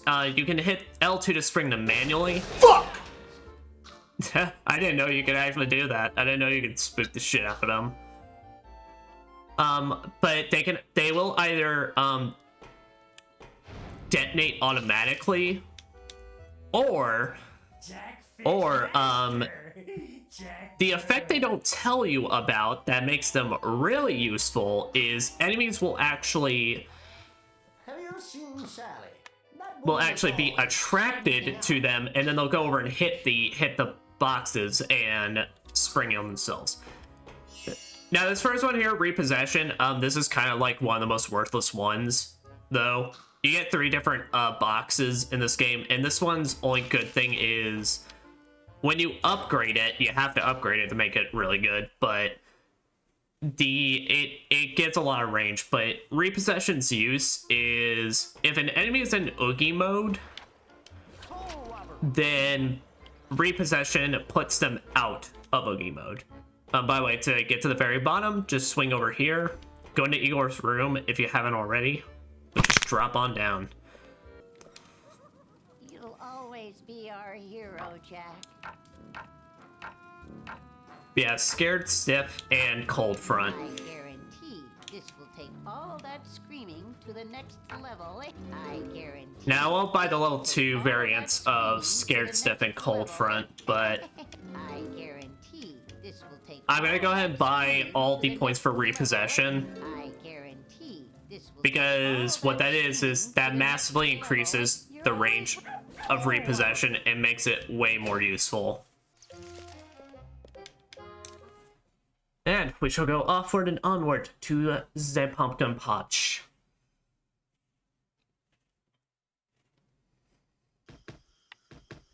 Yeah, so whenever you encounter objects or pumpkins like this that are lying in wait, shaking around, like they saw in that one secret level, these are enemies lying in wait to ambush you.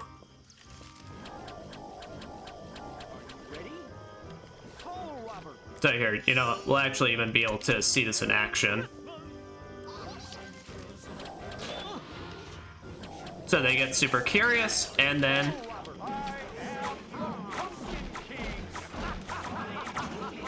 so that's why with that one hidden area, it's kind of like, technically you can either get really lucky with your dodges, or you can actually just wait until you get Santa Jack.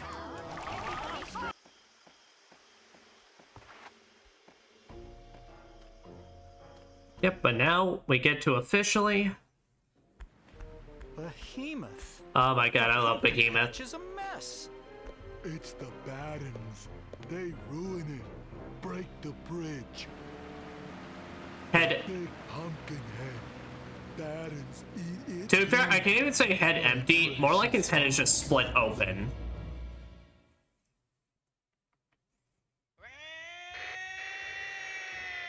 Hello.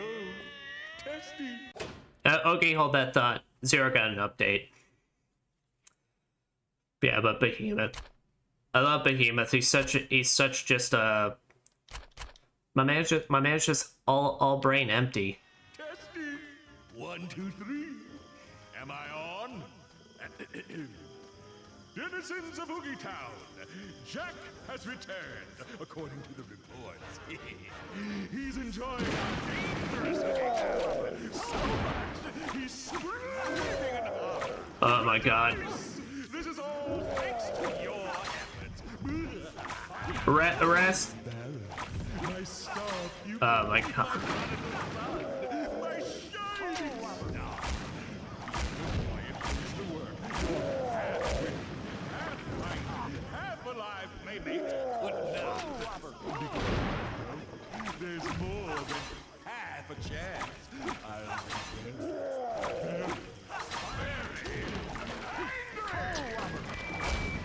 Oh my god, rest in fucking peace to Ken Page. Because that is him. Like, the dude's basically just been the voice for Oogie Boogie for like, literally, I think every appearance ever. It's just, he's the one to go to. Because, like, God, you cannot mimic a performance like that. But with that, let us start Barrel's Maze. It says maze, but as we'll see when we go into it, it's not really that much of a maze.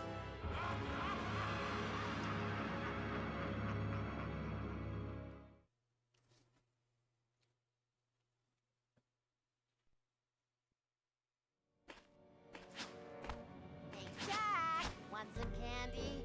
No, thanks. I've had enough of your treats. Hello, you little shits. Jack, we're just getting started.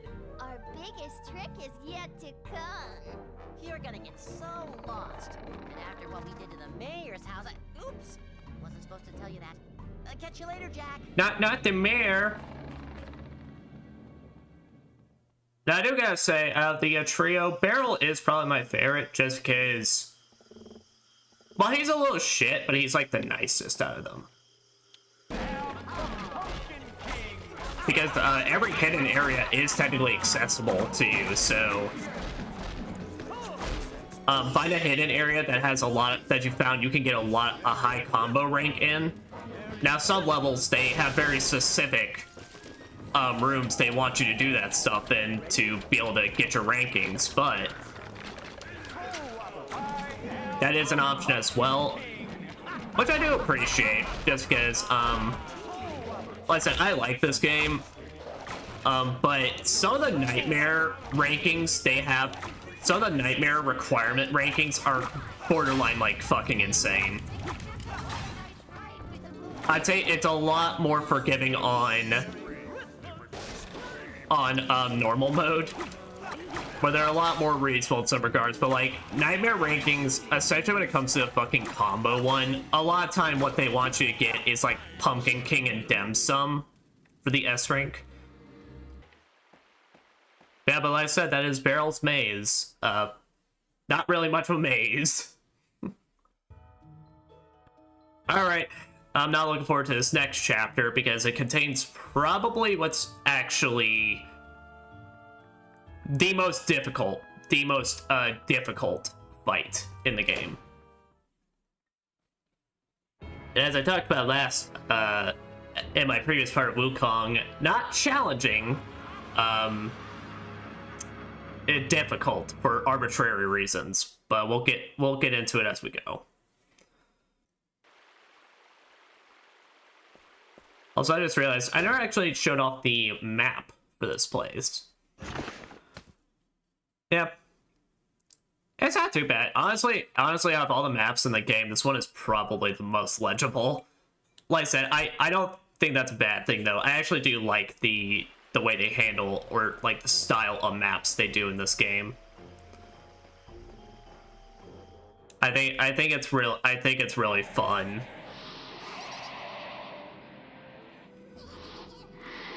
They're attacking from within. I'd better climb up and have a look. Into the giant pumpkin. But I've always wanted to say, I mean, I've grown up on them, so that's why it's like, they're really no problem to me, but I always did like, fixed camera angles, mostly because of the fact that it's like, depending on if you use it well, you can actually provide a very unique experience to the player. I could talk about that more later. Welcome to the toughest boss in the game. Like I said, for very arbitrary reasons. It was... Oh god, he's gonna beat his ass. What? Oh no! Alright, so Barrel plays by the same rules, basically. Your best chance is... Oh no! Oh no! Is either grabbing Barrel himself or grabbing his enemies Now the issue is Barrel's enemy type is the Oh, no. as you see, the enemies that throw the boomerangs. Oh no!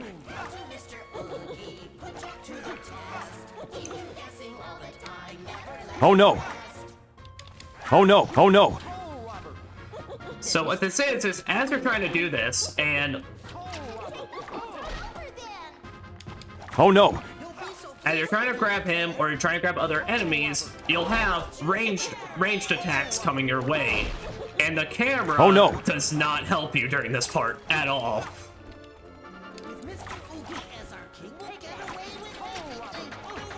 Also, Barrel, you need to pay attention to his sound cues, but he's a ranged fighter, so Oh, no. as you're trying to do stuff, he will shoot you with his slingshot blast. Oh no! Oh no! Oh no! Now the main issue with this, actually, it's not too bad. It becomes Oh, no. bad later on when he starts summoning the red ones. Oh no! Oh no! Oh no! Oh no! Like now. So now, whenever we end up killing any of the normal ones, Oh no! we'll now start the red ones Oh, no. to come out. And like I said, this is now where this kind of becomes a pain. Oh no! Oh no! Oh no!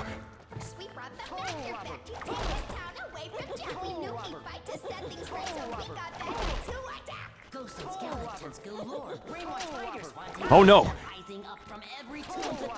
Oh no! Okay, so I got an Oh, no. extremely lucky setup here. Oh no!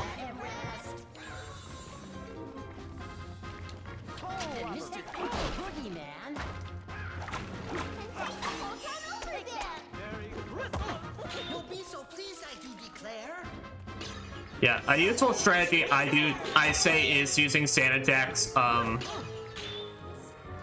frozen things to kind of stun them.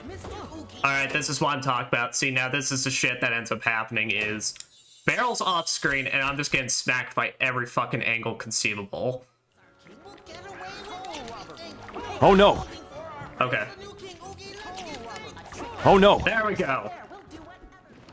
Okay, for once the streaming curse actually didn't fuck me on this. Thank you, streaming curse.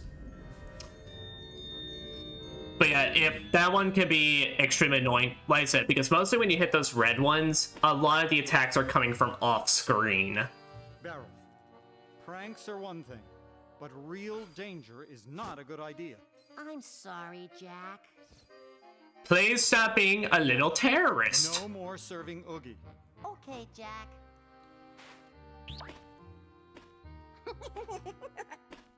What's the point of... Isn't the point of the fingers behind your back supposed to be like as you're making the agreement? I don't know. So, but that is the pumpkin patch done and finished. Chapter 12, Runaway Clown. This is a weird one.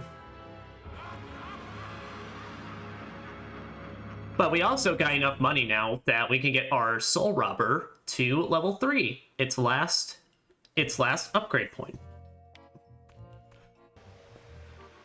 Hey, Behemoth, how you doing? How you doing, buddy? Take time to grow back. I grow again. My job. He's just a hard-working man. Head, I can't say head empty, but like head bisected. But with that, guys, let us say goodbye to the pumpkin patch.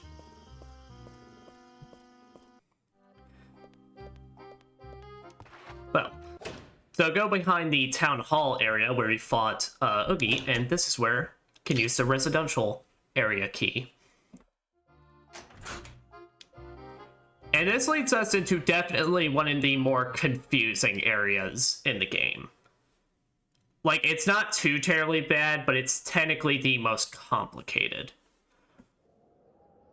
Unfortunately, though, we have to take care of some bullshit before we even get there. How on earth did you beat me here? I was on my way home to get some more supplies when I heard someone screaming and saw a clown riding around. It seems those Oogie baddies installed some kind of engine.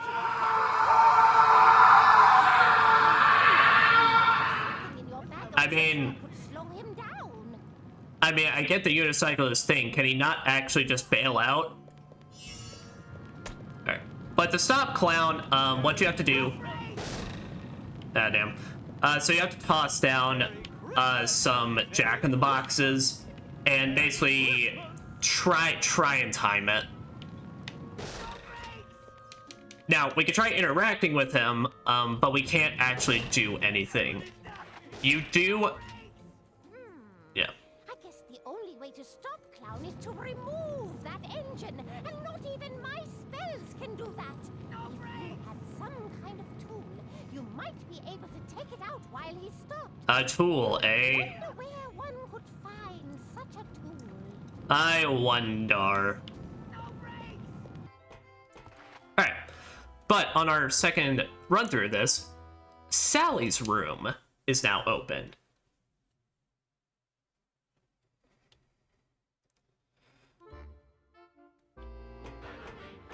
Which immediately run to our desk and pick up our next crystal skull. So I said, if you had gotten the crystal skull from the Nightshade place, this is technically now where you could make your other crystal bottle. However, because I forgot to pick it up.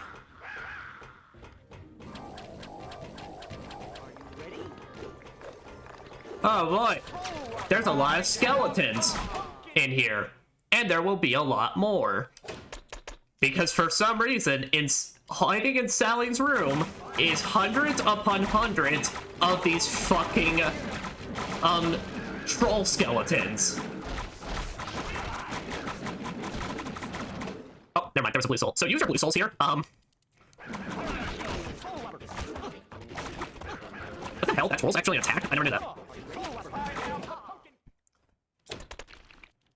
Also, I forgot. Yeah, so blue souls, if you're capped out, they automatically get used. Otherwise, additional ones get added to your inventory. Yeah, so this is the room, because this chapter's combo S ranking is like you need to get like 300.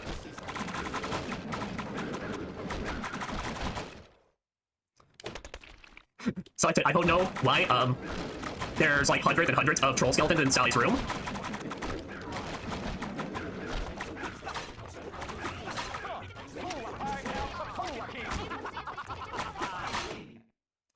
No, I'm not grabbing any.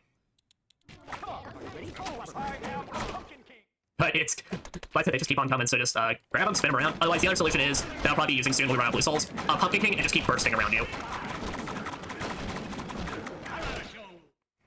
Yeah, as we're about to do so.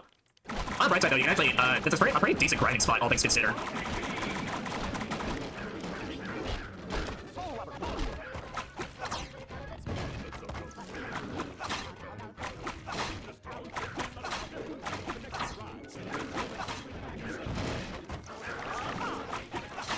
Because, like I said, this is where you're intended to get your A rank, since the ranking for it, your A or S rank, since the ranking requires you to get at least, like, 200 something for A and 300 for S.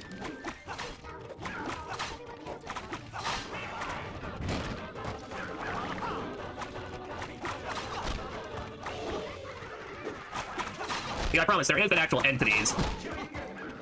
My damage rank's definitely gonna be trash, though, that much is assured.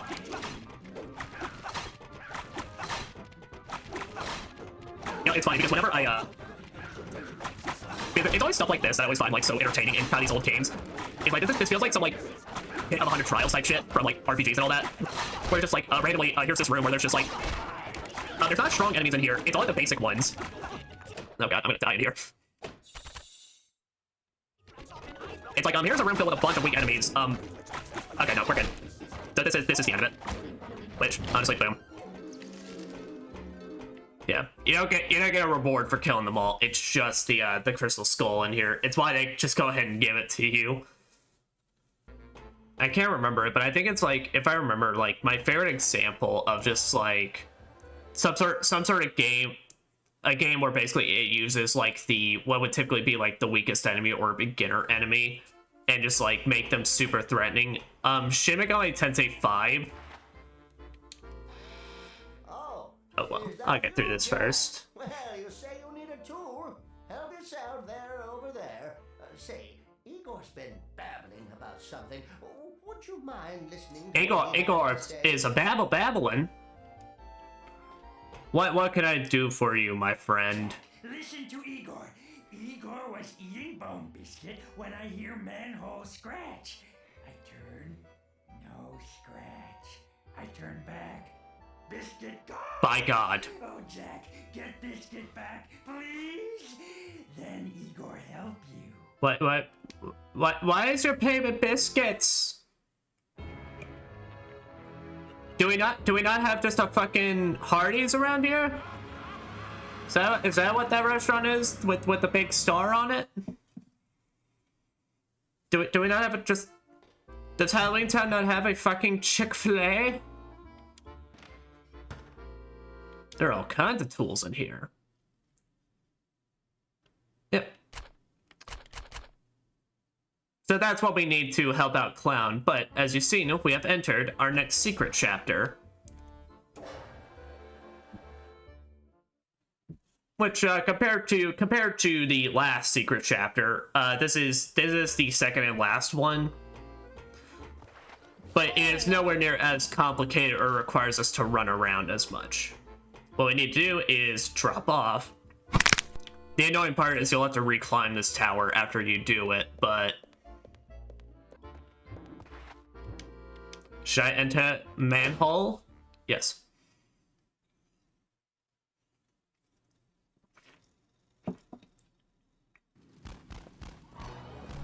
Hey, remember how I said, you should get used to this guy?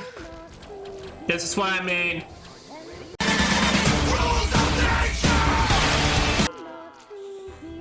Yep, but with that, the same thing, just whip the shit out of him. And make sure to pick up your bone biscuits before you leave. I have no clue what happens if you accidentally leave without picking them up. I assume you'd just be able to come back down and pick them up, but I also don't know. Because knowing old games like this, there probably is something like, where you probably would have to fight him again because they didn't anticipate anybody, not picking them up as they went.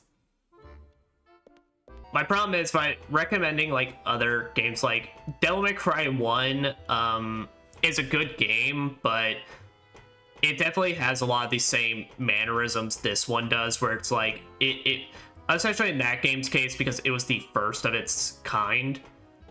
I look back on this game's release date, and I believe this game came out actually after. It was last week. I looked this up, so that's why it's not there. But I believe it pretty much did come out. It was either like after DMC3 or before DMC3.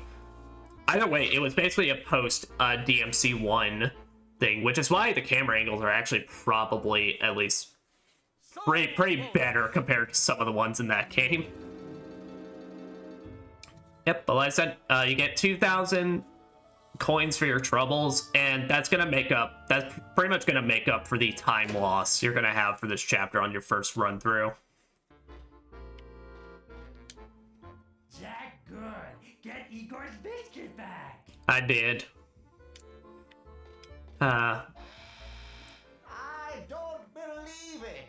Oogie's monsters were right under my nose and under my house. I'm usually much more observant. Well,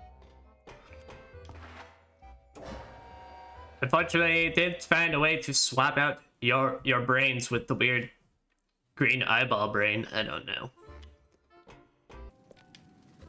Witch's shop, the best bargain in town. I think I'm gonna actually pick up this other crystal bottle to help me out a bit. I'm sure this will help you a lot, Jack. I'm sure.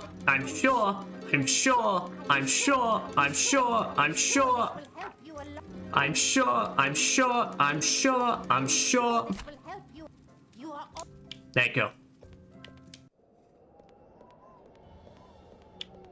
Also, can we talk about how, like, off to the side here is literally just the void?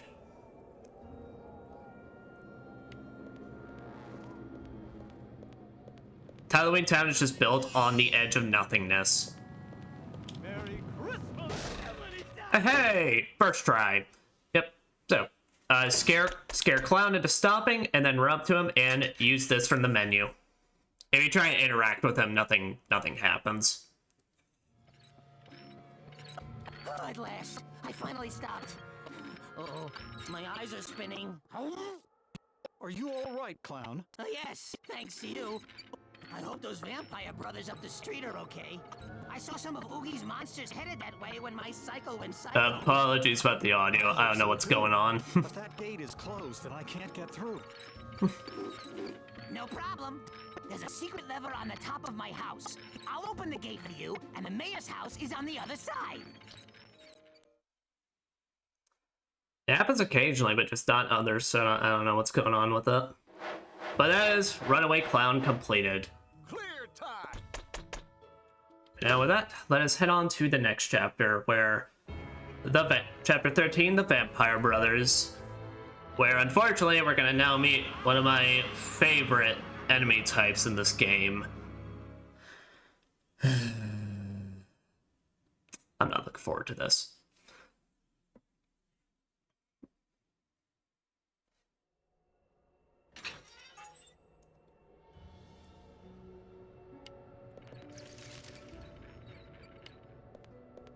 And we get to meet him right off the bat.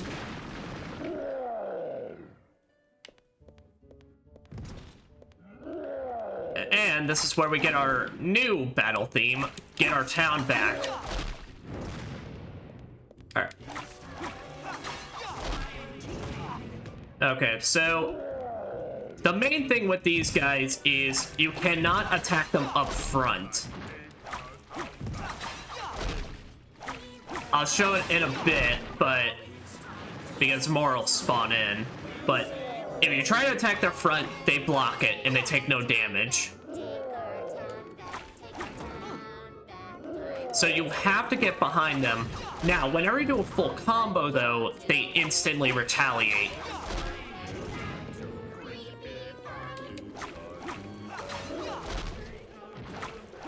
And honestly, even though they drop their axes like the Cyclops, I don't actually recommend picking them up unless you are point blank.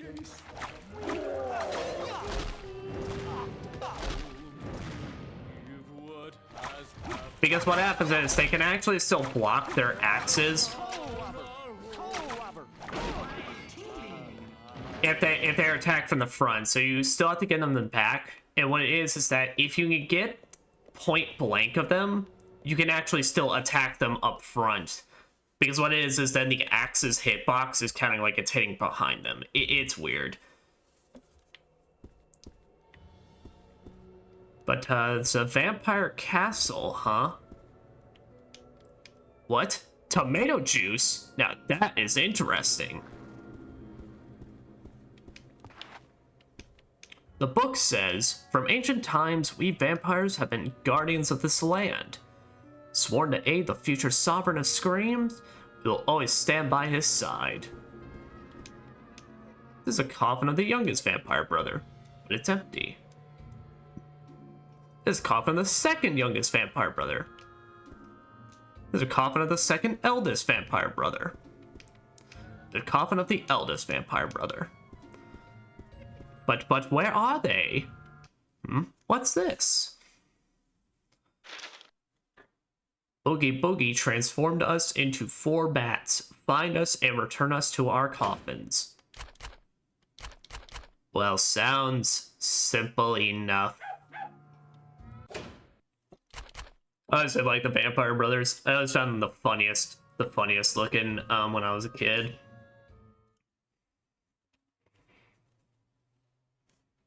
Like I just love their massive bodies and just extremely tiny heads.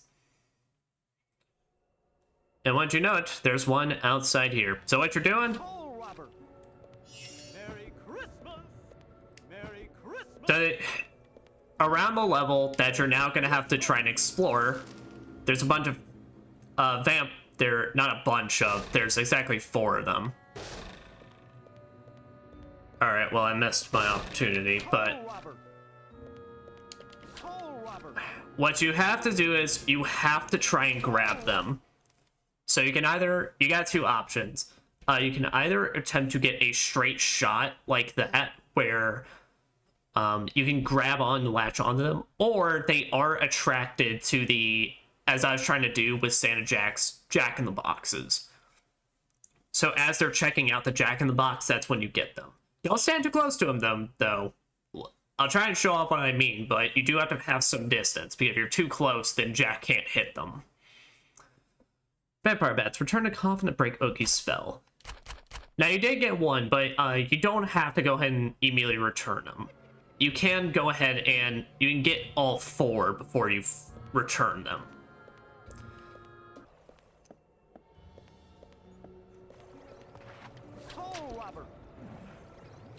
And once you know it, there is a bat that is on this on these platforms.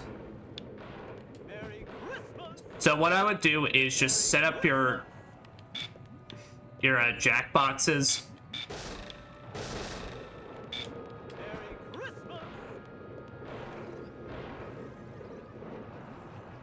Oh fuck. Yeah, that's right, there's no invisible walls.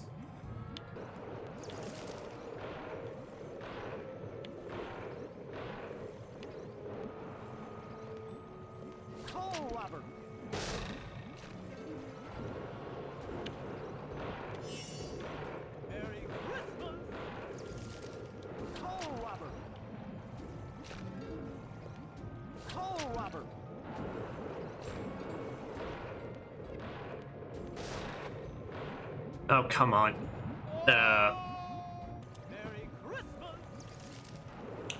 But of course, don't swing too late, otherwise you'll then catch its, you'll get owned by the thing.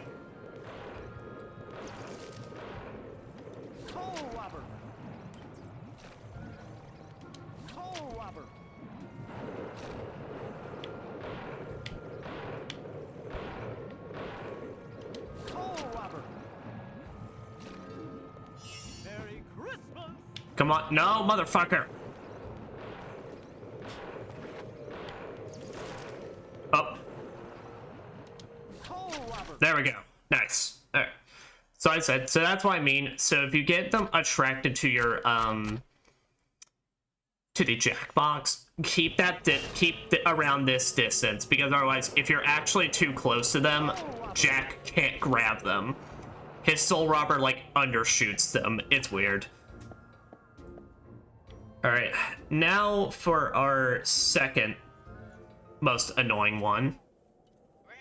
But first, a wonderful announcement from our, My dearly abhorred denizens of Oogie Town, thanks to my own diabolically ingenious thinking, I have decided to become ruler of not only Oogie Town, but all the holidays as well. Oh no! Able to celebrate Oogie Boogie Day 7 days every year. Preparations have already been made. I will go secure the final remaining myself. After all, I have a debt to repay. Soon, I shall be the 7 Holidays King. So stay tuned. I mean, is that the equivalent of just having, not Christmas, Halloween, like, every month? Or at least in some way? Merry Christmas! Merry Christmas! Coal robber! Coal robber! Oh yeah, that's right. Coal robber! There we go. Nice. Yeah, when they actually check out the box, though, keep in mind, they are actually swirling around it as well, so you kind of do have to line it up. Line up your grab. Merry Christmas! Merry Christmas!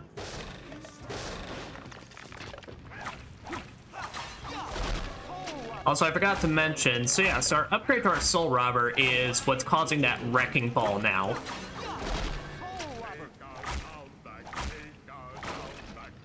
So that Wrecking Ball, is now a bigger, combo finisher. But what it does, primarily, is it launches enemies up into the air, like so. That, depending on the size of the enemy, as you can see, you can now even follow up by grabbing them out and up in the air and slamming them further.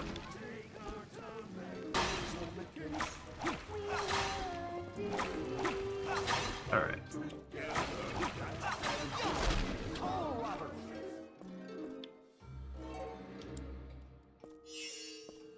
Merry Christmas! There, toss out, do what we normally do, toss out the box. Merry Christmas! If he'll take a goddamn interest in it.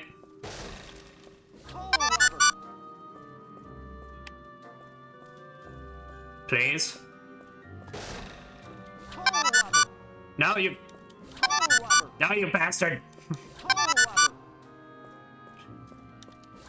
There we go. To the power of getting stuck. And those are our 4 bats. Also, you know, I'm not one to claim I know physics and shit.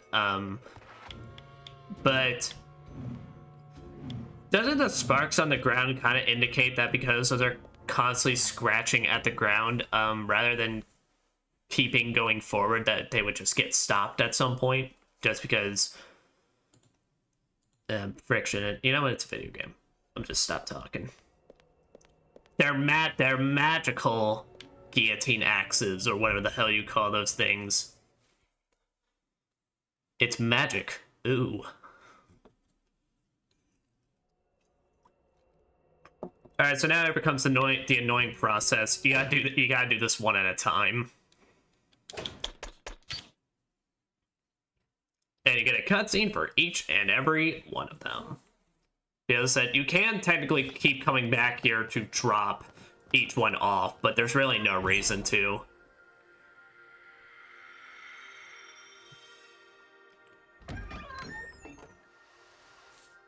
Hello, sir. At last, I'm my old self. What happened? My brothers and I opposed Oogie's plan. We told him this isn't the Halloween you wanted, so he tricked us and trapped us in our bat fawn. Sorry, Jack. While I was a bat, I couldn't recognize you. Are your brothers stuck as bats too? Yes, but I'll need help finding them. I mean, I have the rest of them in my back pocket. You look undead tired. You should rest. I'll find your brothers. For generations, we vampires have been entrusted to guard the key to the mayor's house. Jack, take this. My brothers will have the remaining pieces of the key. Oh yes, I love how we never got past the video game phase, though, of like, here, have this invisible object. I'm just gonna hand this invisible object to you. It is now in your inventory.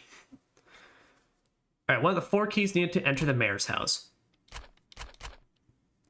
Also, this is probably the most ridiculous of how is Jack carrying all this, because when we see it, those mayor pieces are fucking huge. But, does vampire. Heh, heh, heh. Here, Jack. Take this. Thanks. Rest easy now. He looks so malnourished. 4 keys needed for the mayor's house. Yeah, because you're probably thinking, like, oh, these are just small, like, stone, like, maybe just, like, key objects that you place in the front door or some shit. And I thought the same thing whenever I first played this game. No. We'll see it. We'll see later, but, like, they are fucking giant. Like, it's like, where is Jack keeping all these? Here, Jack. We're counting on you.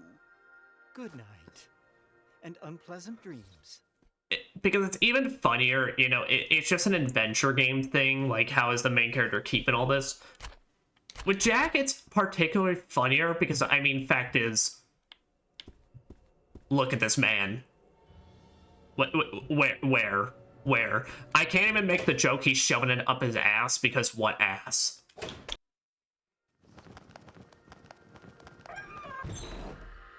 Also, I do love the fact that the actual coffins are just furniture, though. That is... This is the last piece. Thanks. This is this piece.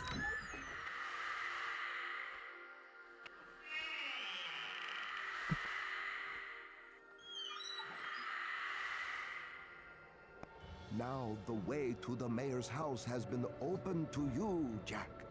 We have to tell you about Oogie's plan. He used his henchmen to abduct the other holiday leader. Yep. They dragged the leaders here, then took away the holiday doors so the leaders couldn't return to their own worlds. Lock, Shock, and Barrel then hid the doors in each area of the town so they wouldn't be discovered. Well, that's what they mean by he's becoming the holiday Easter, king. Thanksgiving, and the other holidays are being held prisoners somewhere in this town? Precisely. Oogie's plan is to take over the holidays and become the 7 Holidays King. The 7 Holidays King? This is intolerable. First, you Intolerable. have to find the holiday door. Otherwise, you won't be able to return the leaders, even if you find them. Take back those doors and find out where the leaders are being held.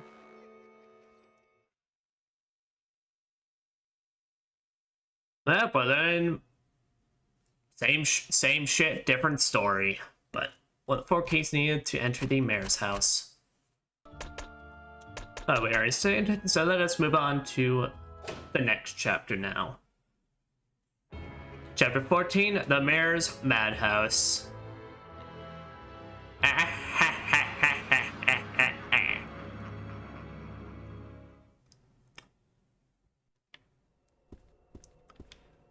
You must stop Oogie. Get the doors back and find the holiday leaders. You must stop. Yes, but what are your other opinions? Stop Oogie. Yes. Get the doors back and find the holiday leaders. Okay. Do you have differing opinions? You must stop Oogie. Get the doors back and find the holiday leaders. Oh, okay. So, do you have anything new to say? You must stop Oogie.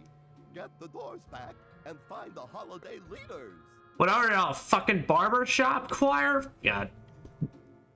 Or quartet? You'll always be our hero, Jack. Alright,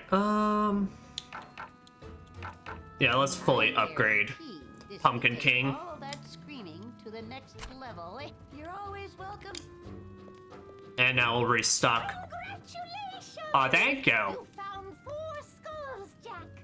Here, take this bottle. You can fill it with spring water to drink when you feel tired. When I feel tired? That is a good question, though. How exactly is Jack drinking this? I mean, I can't remember. Was that a joke in the movie or something? Witch's shop, the best. But yeah, I mean, I'm sure. he's a skeleton man, so I mean, it would just go straight through him, right? Sure, this will help. Sorry, that's all you can. You are all. Yep. But with Pumpkin King level 3, we can now carry 10 red souls on us. And that is the max you can upgrade him to.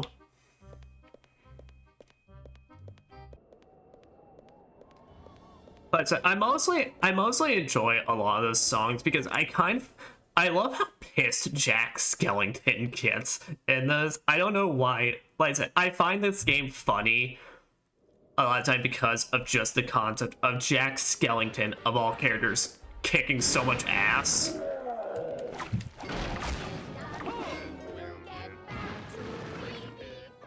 Alright, so yeah, you see the small indents? Yeah, these are the fucking keys that Jack's been carrying around with him. It's like, sir, where? Like actually where? Do you got a bag of holding like Dungeons and Dragons? Do you have the ability to just fucking pull a fucking McBurn and just reach into an interdimensional portal and just pull out a demon sword that you need? And weirdly enough, you have to also do this one at a time, despite the fact that you got so much. Hey yo, Lilith, what's going on?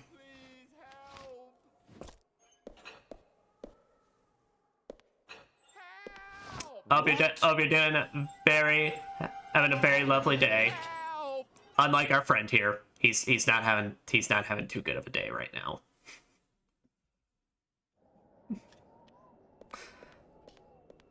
But maybe we can go and solve that for him.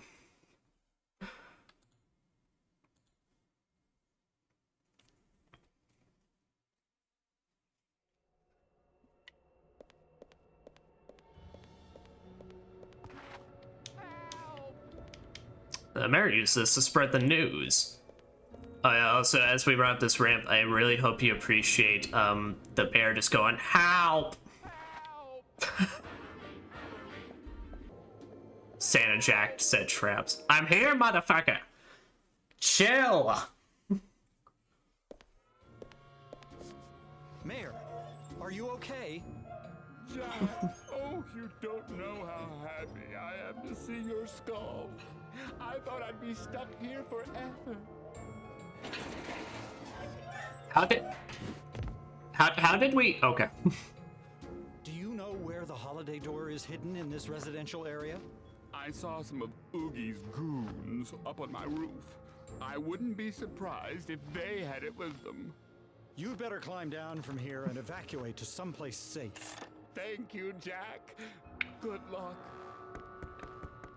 Hey, Mayor, can you also explain to me why your house is a like video game level that's like spirals upward and just has like actual levels? Essentially, like, how do you get around this place yourself? Especially with those stubbiest of legs you've got.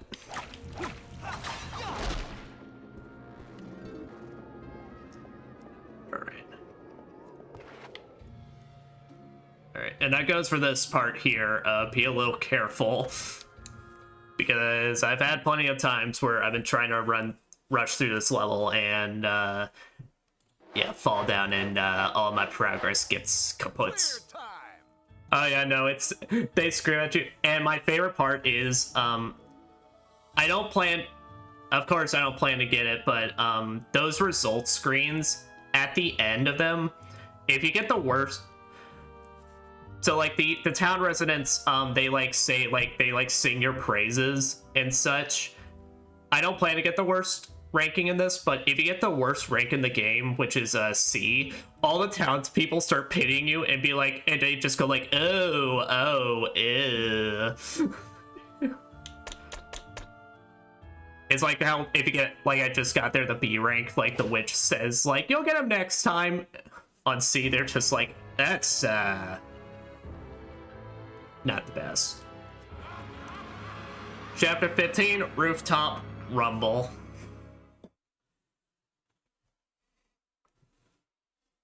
I don't know, maybe at some point, when I beat this game, I'll show off like what that looks like. Just sit around and level for a bit, but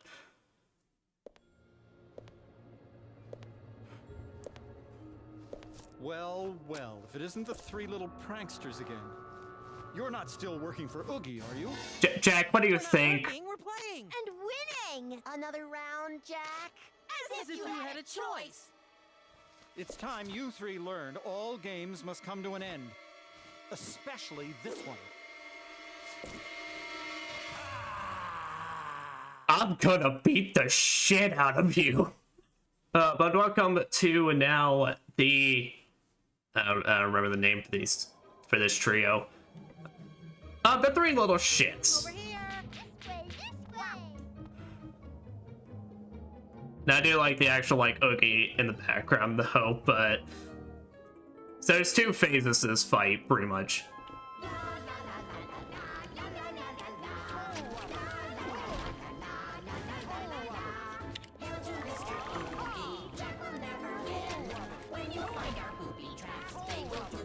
Alright, so anytime they have a bunch of traps they toss out. So they either toss out a pumpkin your way. Here, turn it onto its ear. Oh god.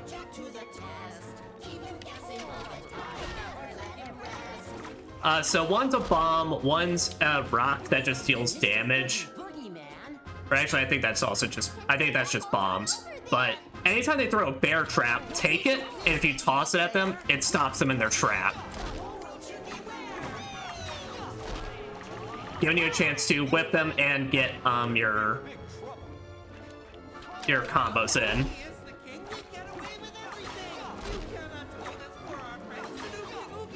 And then after that,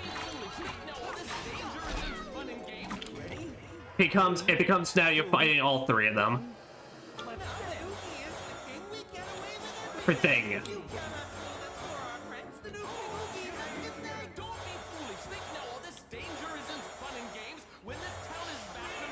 Do you really want the blame?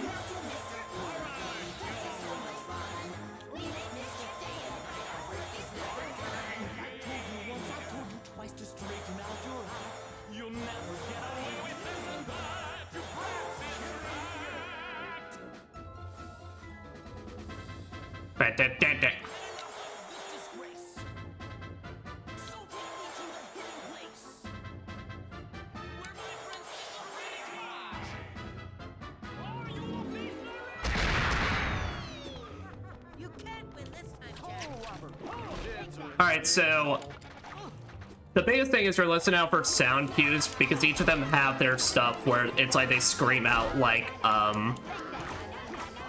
barrel screams, take that.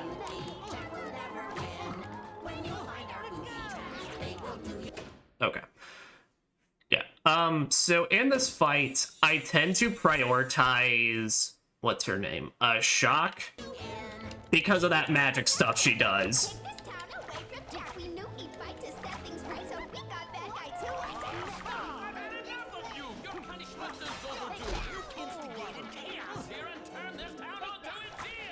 But like I said, Locke, he'll basically Dragoon jump that, and that's when you see, if you see that little shadow under you, then that's what he's doing.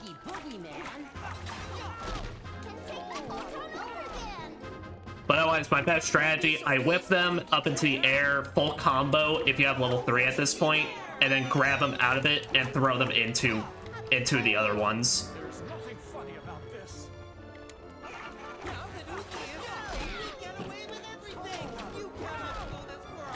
Because then, if you get them like that, you can then now get them both, pretty much, and whip 2 of them at the same time.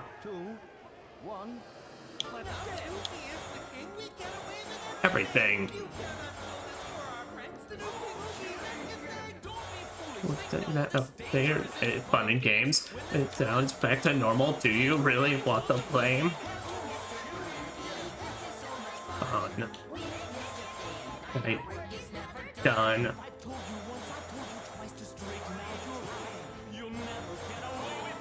The brats is fact. This honestly might be one of my favorite songs in the game, though.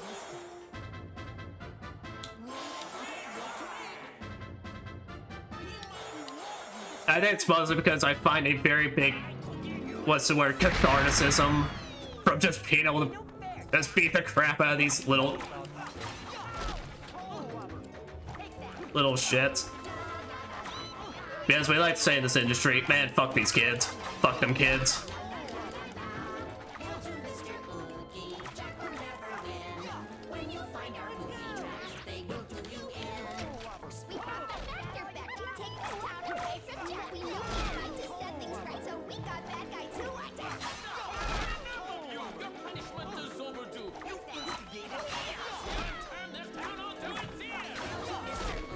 Oh no!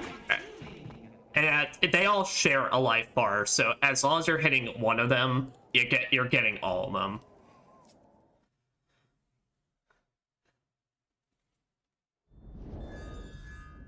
Yeah. So I said we didn't get to see a lot of Shock's tricks well, actually, no, that's wrong. We did get see one, but the reason I prioritize her, she's what causes those spitting coffin things. Really teach you three a lesson. Oh. Throw him. Who's first? Jack! Trick or treat! But, what? Looks like you really fell for that one. To be... Now, to be fair, I don't think anyone is ready for the button that sends you to the Shadow Realm. Phew, what a day this has been. What's this place? I guess let's find out where we ended up. You know, it was a very extremely dark place with, like, absolutely no lights or anything at all. So I wonder what we're gonna be. Oh, there's lava. Chapter 16, The Grisly Gauntlet.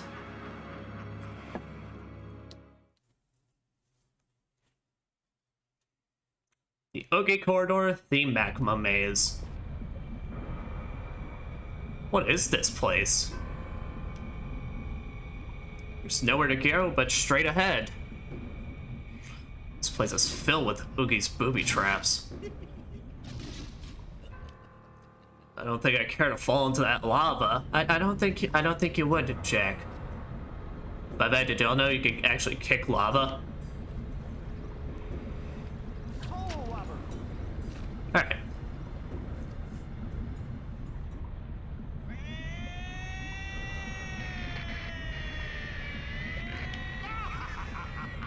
You're going to be torn to pieces, Jack. Do you really think you'll make it out of here alive? It's so entertaining watching you run from my little traps down there. Oh, and I've got even scarier traps in store for you later.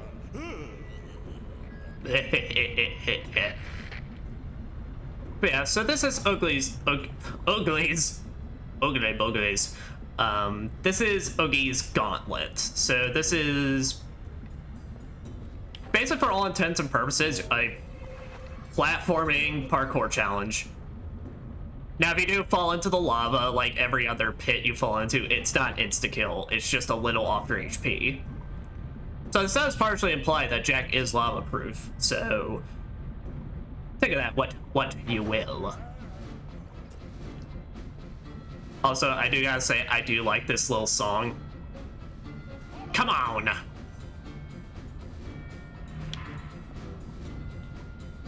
Da, da, da, da, da, da, da, da. Yeah.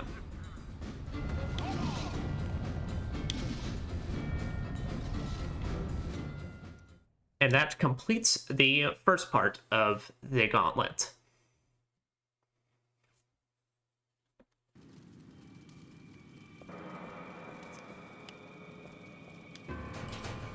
It's locked. As I lock Shock and Barrel, I've locked the Valentine's Day leader inside. Yep, so this is where all the holiday leaders are being kept. But so we'll make sure to look at this one. This cage is for Halloween. So Oogie planned to throw me in here, eh?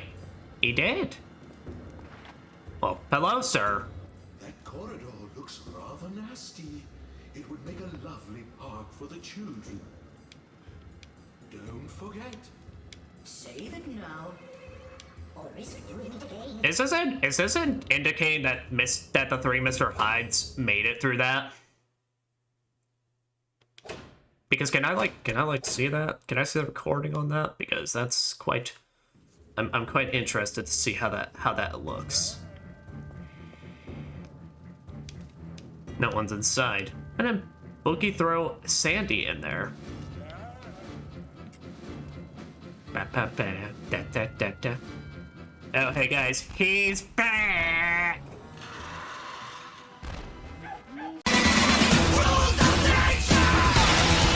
But like, Devil May Cry 3's, for example, it's like, fuck!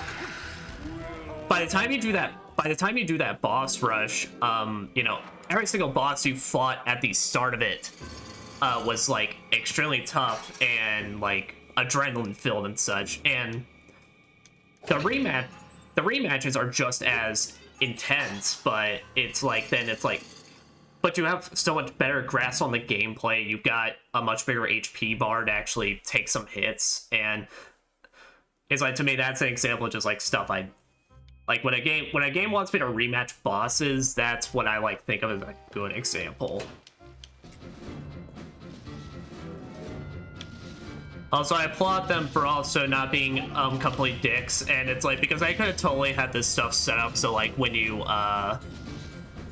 take hits, it's like you then just fall off the ledge and instantly die. So now if you ever just get hit by the buzzsaws, you just get clonked, and then Jack just keeps moving on like nothing happened.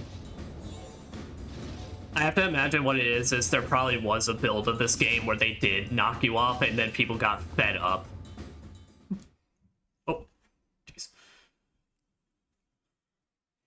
I was reaching up to adjust my headphones and then accidentally just schmacked them. Come back. See you back. Nightmare rank. Oh no. Soul bonus. Okay, well, we actually, yeah, funnily enough, we got to see it. Yeah, so that's what I mean. They just go, oh no. Oh. Actually, no, now that I remember, the worst rank you can get in this game for anything is D, actually. D is where they just go like, oh, you suck. But that was Chapter 16, The Grizzly Gauntlet. So let us now continue onward to Chapter 17, Casino Clash.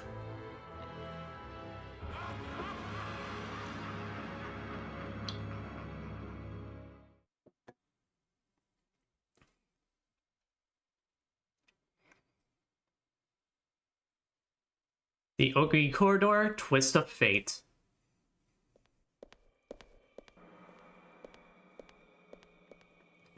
Oogie, return the holiday leaders to their worlds. I can assure you, the leader of every holiday is right where he should be. And you're looking at him. Where are you holding Sandy? Jack, weren't you listening? I said I had a debt to repay old Sandy Claus. A debt I'm going to pay back in person. I don't want you causing any trouble while I'm on my little visit. So I've hidden the Christmas door behind something quite nasty. So in the meantime, let's say we have some fun. The Oogie Casino is now open!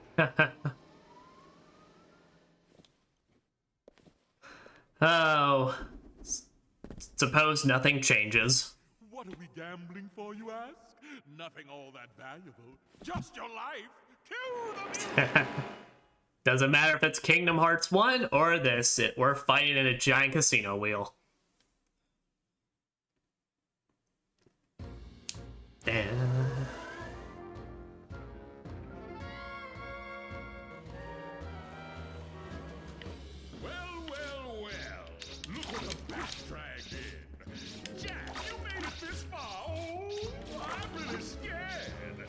Alright, so this fight consists of multiple phases.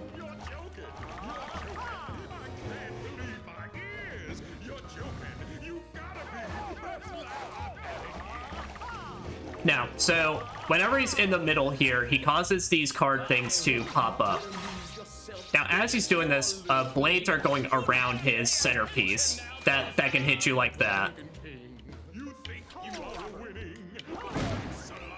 These dice pop up, and they're also bombs.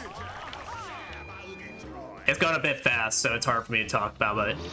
Now, anytime he starts breathing in like that, grab the bombs and toss them in. That stuns him and turn into Pumpkin King Jack, so you can just flamethrower the shit out of him.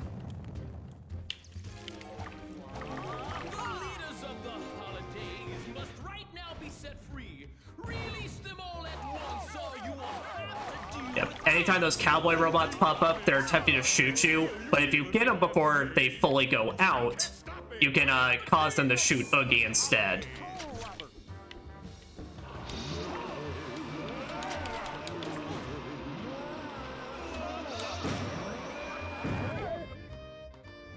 Yeah, keep in mind, during that phase, while you're trying to get the bomb dice, he is also, blades are coming out of the middle piece, so they can get you and ruin it.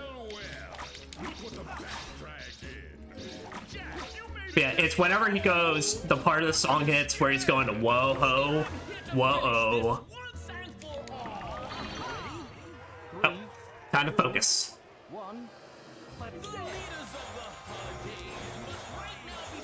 Free.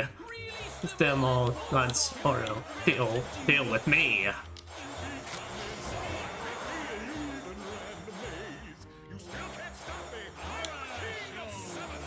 Holidays. Whoa, whoa, whoa. My Pumpkin King. Is that the best you've got? Wow, Jack just sounded tired on that one.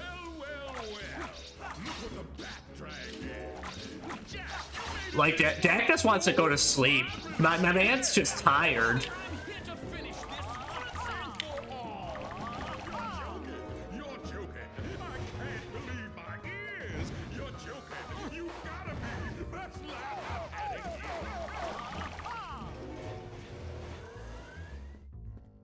Yeah, but like I said, as you can see, you can whip the cards as you're going around, and that's how you get music notes from them.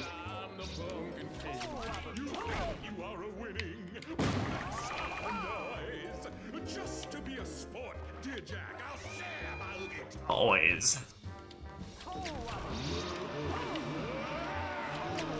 Yeah, you can at most get 2 bombs in. Any others, and most of the time, at least I've noticed, they just blow up in the hand then because it's too late.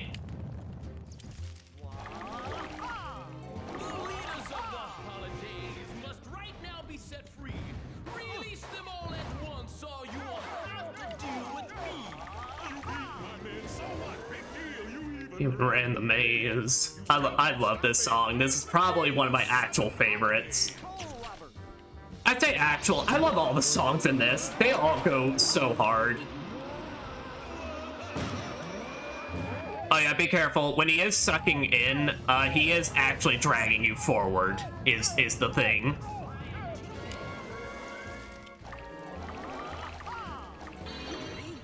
Alright. This should be able to finish the fight now.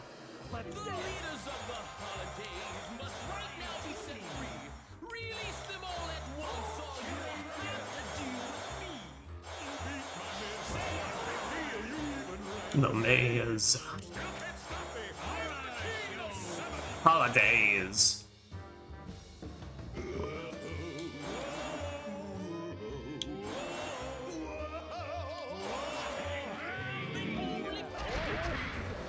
Alright, one more round of it.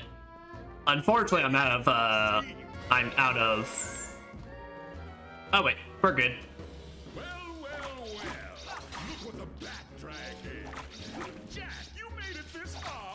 The worst part about this phase is when you're trying to dodge out of the way, the camera can potentially cause you to dodge into the swords.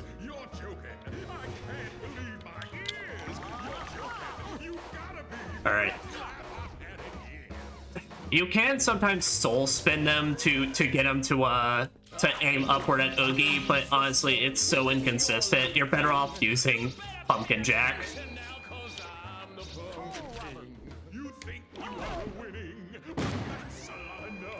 Otherwise, we're about to have this battle finish now.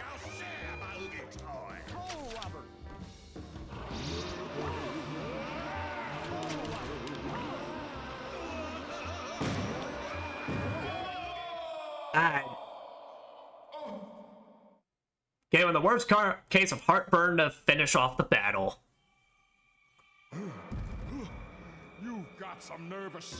Yo, he kinda got a dumpy. Not even gonna lie. The real loser is you, Jack. For he who has But to be fair, he do be cheating. He do be cheating. He is just a sack of bugs. Where did he go? Oh, you can just do that. Congratulations, hero! You defeated my shadow. Neat trick, huh? Oh god, we beat us heartless, guys. We didn't beat him. We have to go find Oogie's nobody now.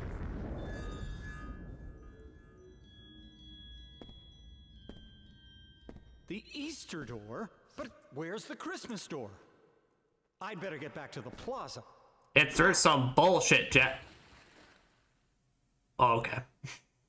Man, it's just like, I'm gonna just jump in this hole. We're gonna end up back at the plaza. But with that, let us move on to our next chapter. Chapter 18, Spiral Hill.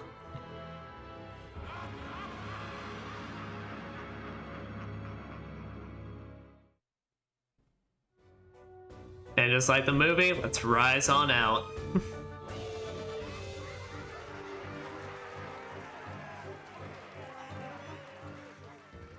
That's some baller ass shit right there.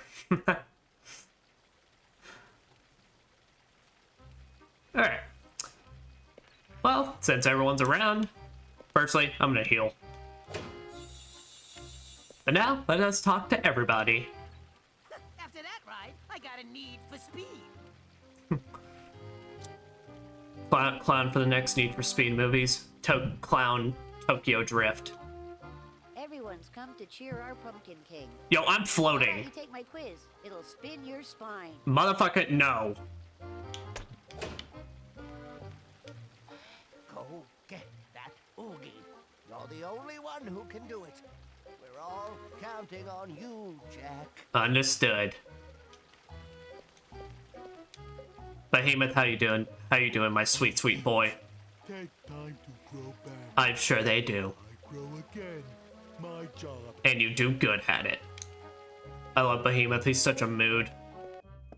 I'm talking with everybody, but to actually continue on with the game, you have to first talk with the mayor and then talk with Hanging Tree.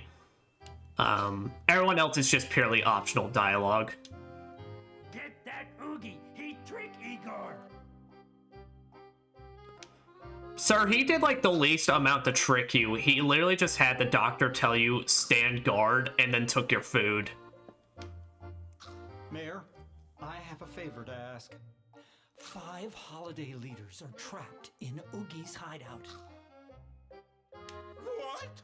What? Help! I have to follow Oogie to Christmas Town. While I'm gone, I'd like you to kindly escort them to a safe place and then return each of them to their own worlds. You want me to save the holiday leaders? Yep. Exactly. You can count on me, Jack. I won't let you down. Jack, I'm so glad you're okay. Oogie took the Spiral Hill Road toward the hinterlands. The hinterlands. Everywhere. They're guarding Spiral Hill Gate. You'll probably need Zero to help find the gate key. Go trounce those monsters and save us all. Understood. I will, Hanging Tree. And thanks. Like I said before, hordes of corpses roam the graveyard at night. Be careful. But let us call back out for the Zeros. There you are, Zero. How are you doing, good I boy? need your help to find the Spiral Hill gate key. Yeah. You need to do this because, yeah, we need the actual key. If you try going straight for Spiral Hill, it'll quite literally go, shit's locked. I mean, the game won't quite literally say that. That's just my translation.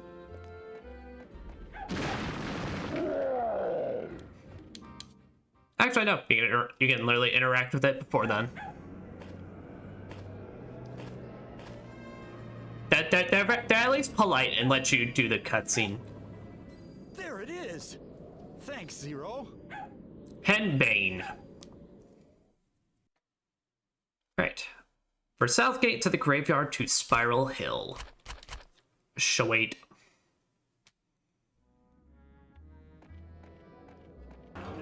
Though honestly, pretty much, jokingly, I feel like traps would scare a lot of people.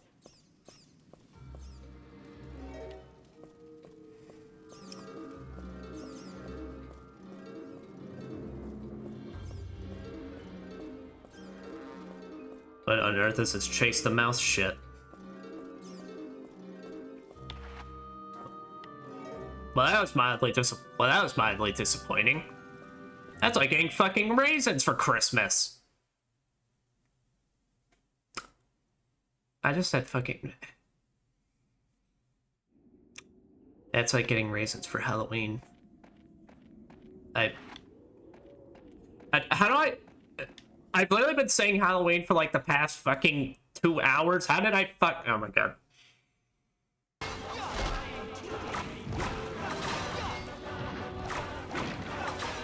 You know, I bet it's because they heard I'm trying to conserve on my oh son of a bitch. I was trying to grab the axe, which is why can he block it?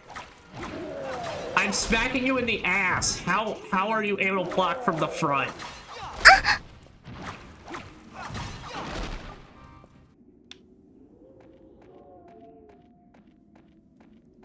Up. But when you reach this point, well, doesn't this look like a fucking dumbass gimmick?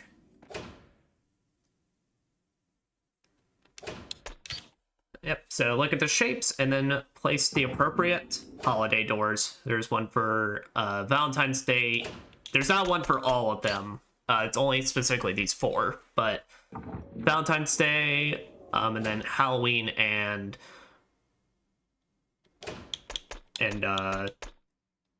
Thanksgiving and Easter. Now I do like the song they actually do play during this though.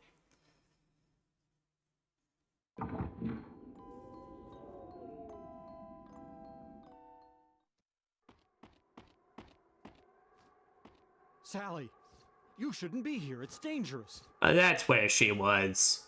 I had to warn you. Oogie's headed for the hinterlands. I have a bad feeling more trouble is waiting for you down this path. Well, yes, it's a video game, so.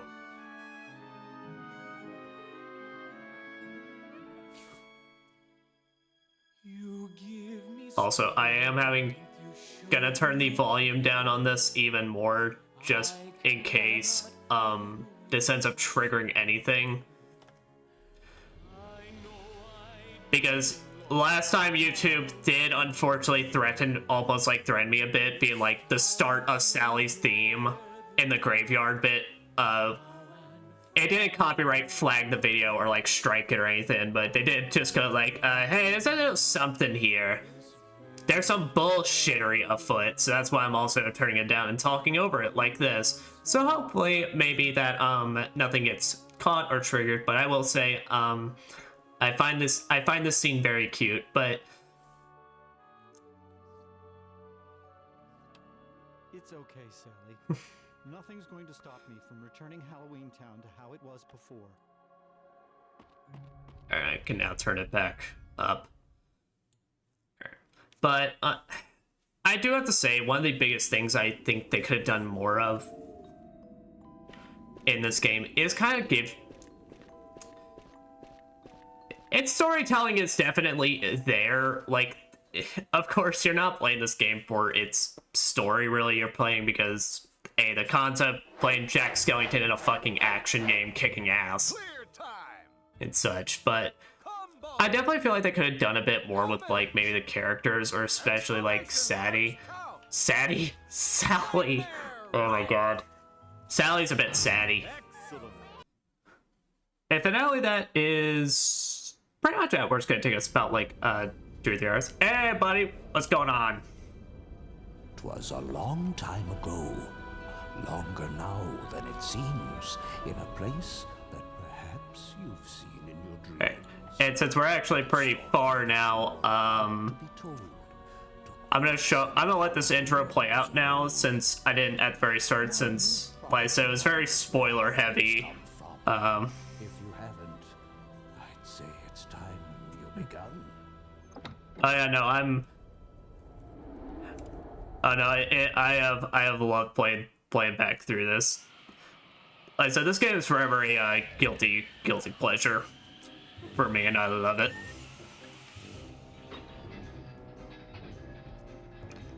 And now, the award for the most spines tingled by a non-corporeal being. Terrifying, more frightening. Ah, this can't go on. The same old thing year after year.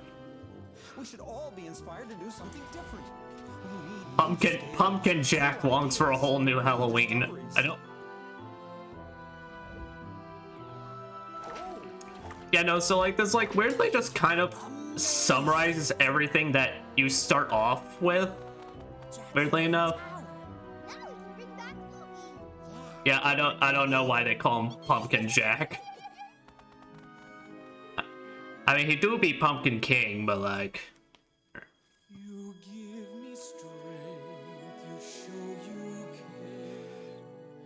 I cannot fail with you so. But yeah, so it's like this. It shows off this, which was like literally what we ended off last session on.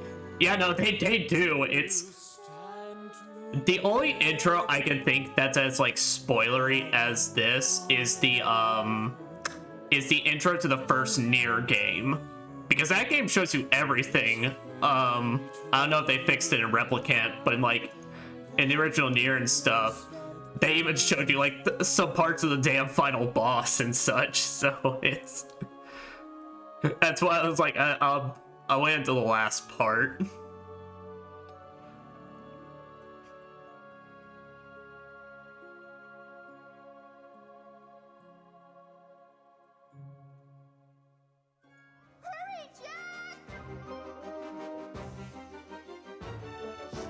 But I do like the actual theme, that small theme they play here.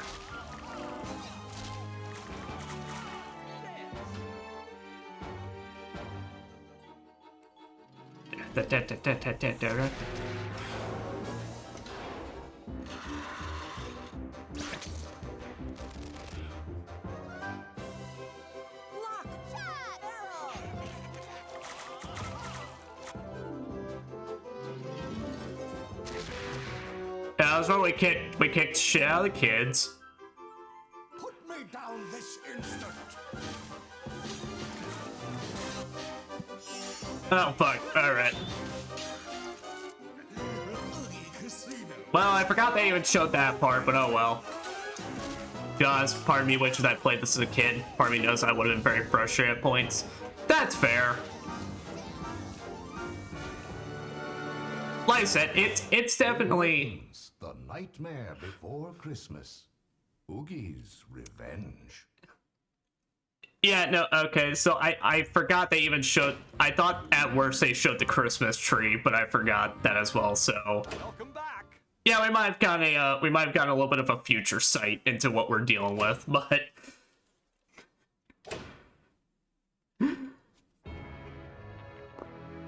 Because yes, we will have to go through this twice.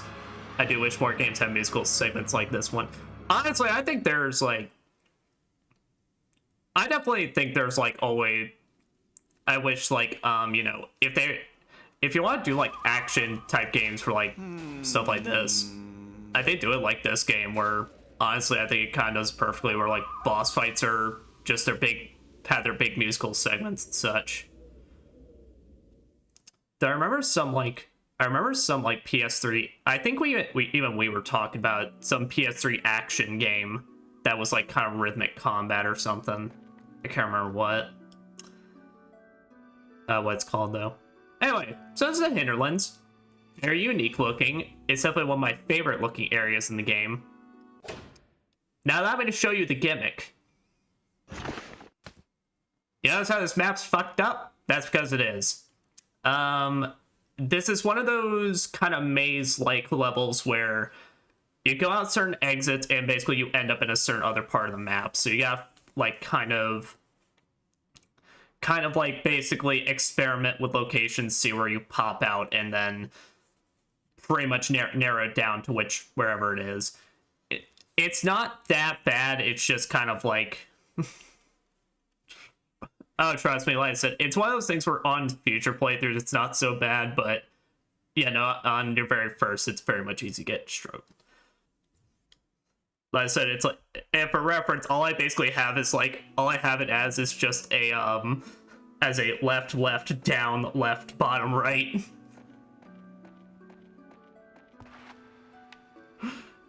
Right.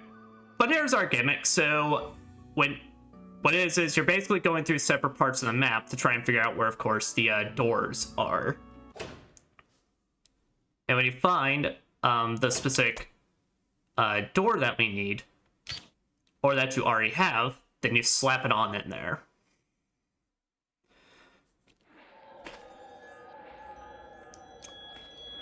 Now we already have the Independence Day and the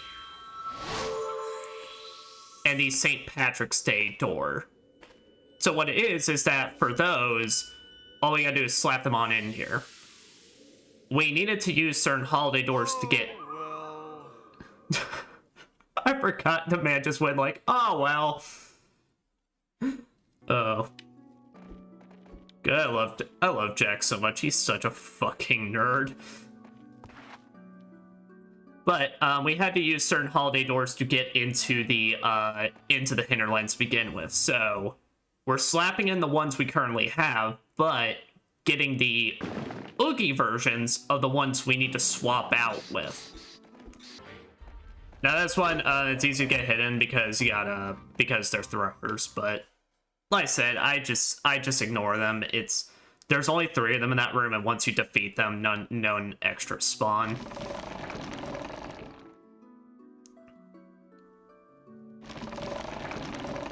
Yeah, but you know, it sounds like those trees when I bend over.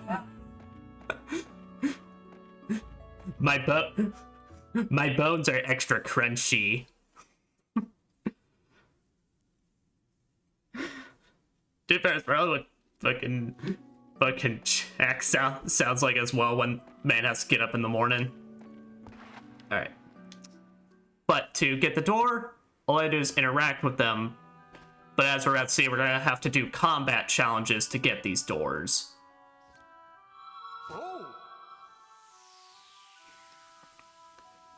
And honestly, these combat challenges aren't that bad. There's just one in particular that is really bad. And that'll be the Independence Day door when we get it. Merry Christmas! Merry Christmas! But for these ones,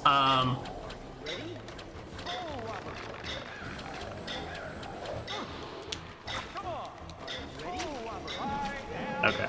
I might have been a little late with getting the tornado off, but yeah.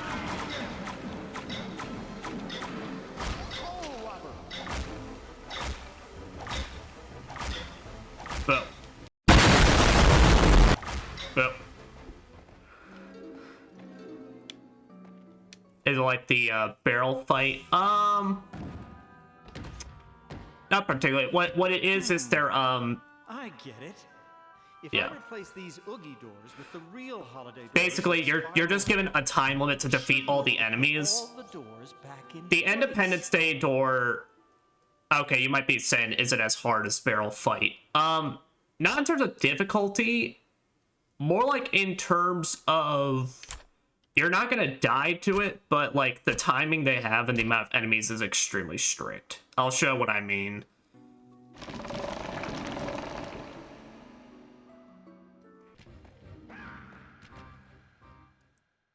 Yo, nice toes.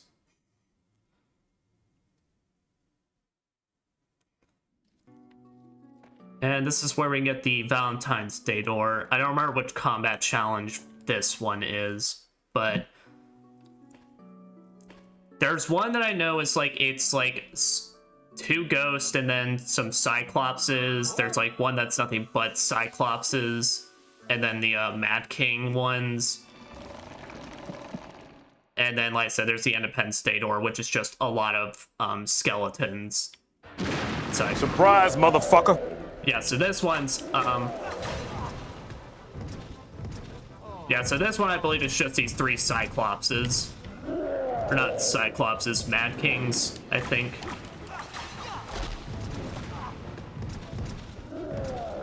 Which this one's tough just because of the fact, well, there's 3 of them, so...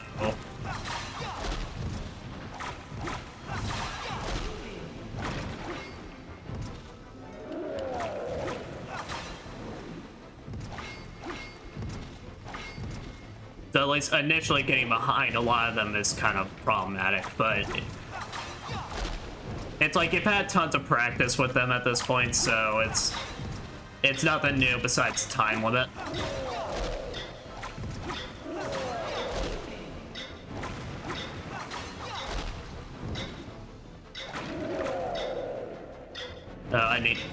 Okay, I might screw myself on the time for going after that red soul, but I need it right now. Oh, that good? That's good. All right. I'm pro gamer. What can I say?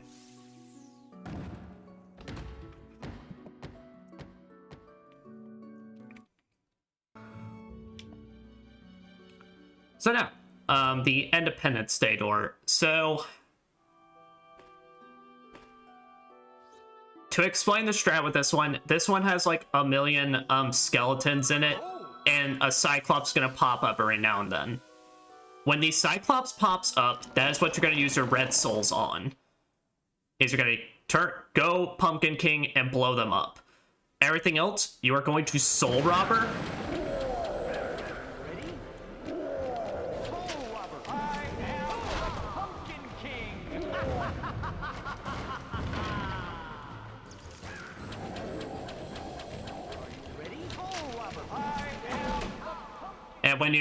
And you're gonna do a fully charged spin move. And when you get fully charged, blue soul up.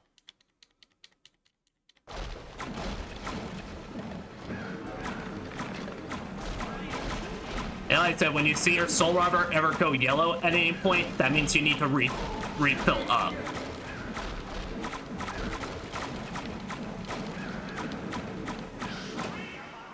Alright, so there. So I see it going yellow and then red, so I need to blue soul it back up. And you can get lucky sometimes and get another blue soul.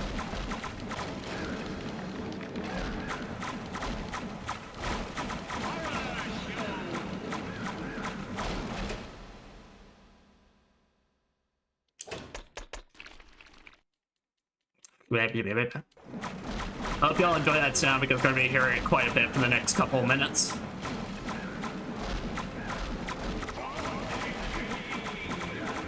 Yeah, like I said, they just keep coming. There is no end to them.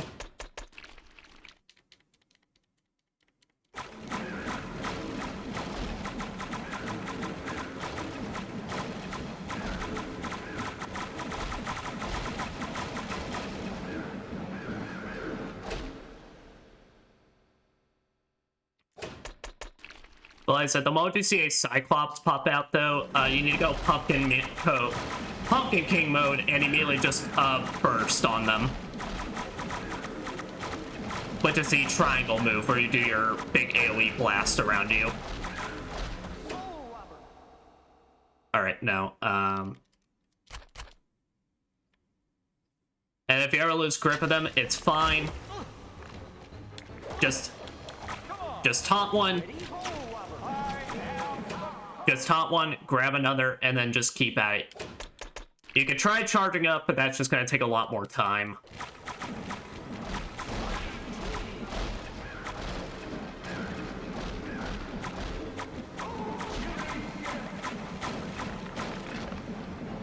Now, the other thing that could ruin it, though, is when, Father, help!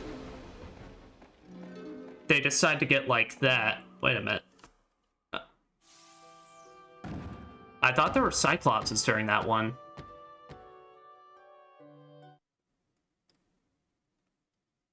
Am I crazy? The answer is yes, but, like, am I crazy in this moment? I hope to God I didn't just mistake that with the Easter door. And here be our Easter door.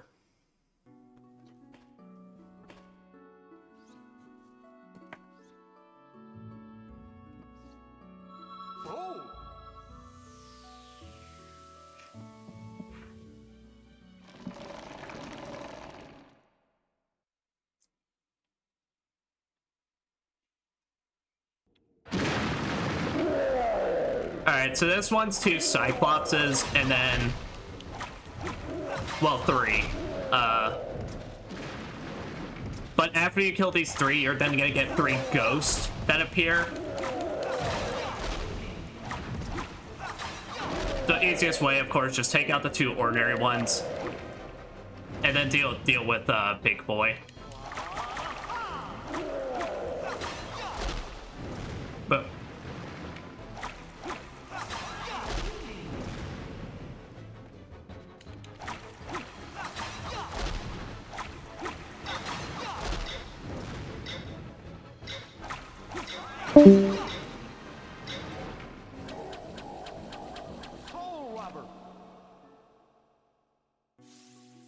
wait, and okay, I think it was only ghosts that appeared on that second one, huh? Am I crazy? I remember. I mean, the answer is yes, but I remember them. I remember these being harder, pretty much, or at least there being more enemies. I don't know. Maybe the game's just decided to be nice to me today. Maybe I was a good little. Maybe I was a good little wolf cat boy.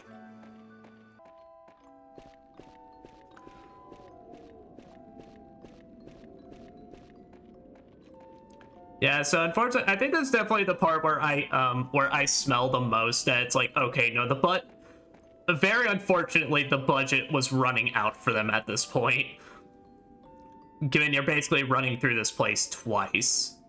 You know that the holiday doors belong in the hinterlands. If you swap the facing with real doors, the path should open for you.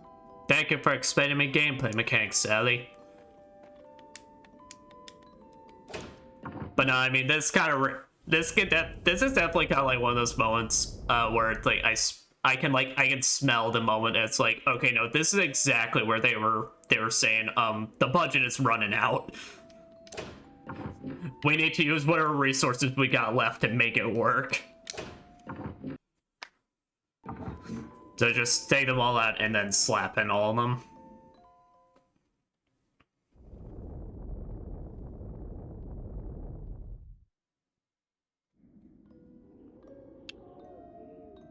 And that is the Hinterlands Part 1 completed.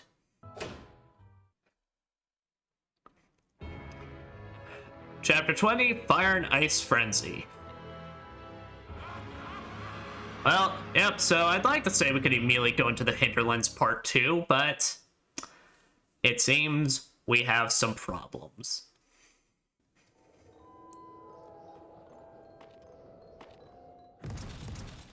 Oh, hello!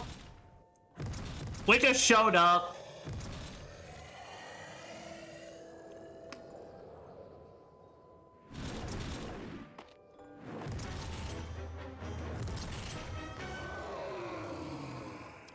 Alright, so hey, what do we do with the most annoying enemy type? Let's make him a mini boss.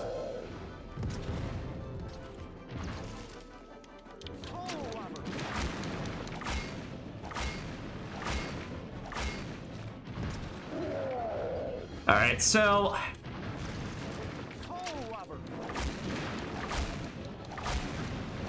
oh no, so how this fight works is basically, it's hard to explain, but one is going to be primary aggro and the other is going to be following you, is going to be just jumping in the air like that. Now the strat I'm using like that makes this battle immensely easier because you get to take out the ice one, but so if you can go into this fight with Fire Souls, it'll make your life immensely easier.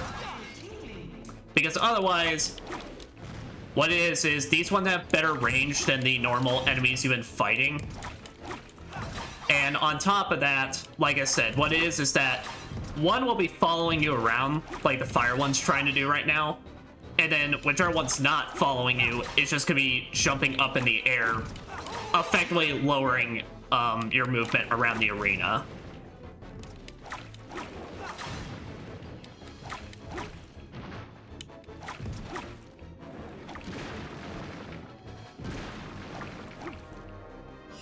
And when you get far enough, Yeah, they're quite rude. When you get far enough and lower their HP enough, they'll then go into that Oogie mode where you have to scare them out of it. Now, the only way to get exclamation points in this fight is to scare them kind of scare them like this. But if you use the scared stiff on them, you can cause them to drop HP for you if you don't have a crystal bottle to do anything with.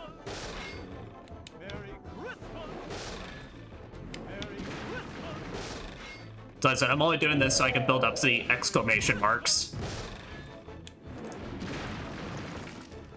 But otherwise, of course, don't use Pumpkin Jack on the fire one. I don't know if it actually heals him, but he does a little animation like he's absorbing the fire. So like, I think it's like it technically does heal him a small bit or something.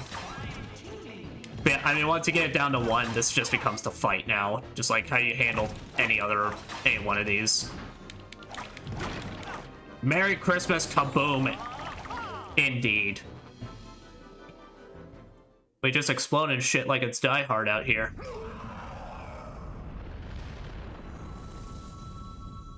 And now, probably the most dumbest move by Oogie. These are the fuckers he was talking about that had the Christmas door.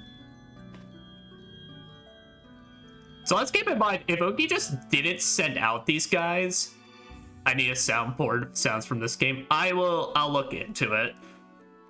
Now I have all the holiday doors. I've got to hurry to Christmas Town. Christmas! It do be next month. Like I said, I mostly need a soundboard just so I can put the fucking mayor's help in there. Yeah, but let's get this mind. If Oogie just didn't send those 2 assholes, I mean, granted, he thought they were gonna kill us, but like, we would be kind of just fucked. You know, it's like the equivalent of why doesn't Ganon just, you know, not put the master keys in the dungeons. Oh, I know. I shouldn't even fight them at all because, well, I'm probably gonna get a good time anyway. But here's all our holiday doors where this is where they zoomed.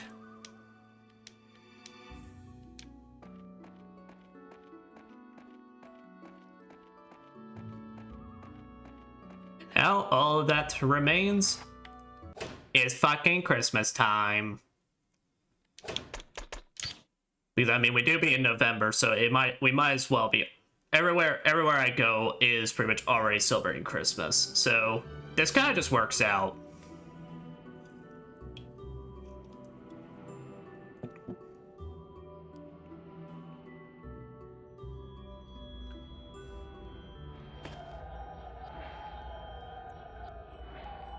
As a reminder, people, Jack was keeping all of these doors in his back pocket. All of them in his back pocket.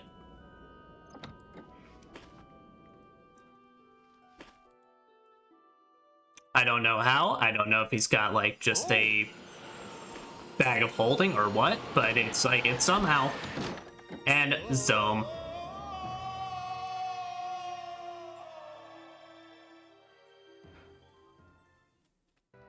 But they do not expect. I mean, to be fair, you kind of have to just go out of your way to do combat in that state in this chapter. But it's like, and I forgot the. Excuse me. I forgot the fucking trophy for this was Corpse Kid for some reason. I guess they just didn't know what other trophies to put in there. But anyway, everybody, who's ready for fucking Christmas Town?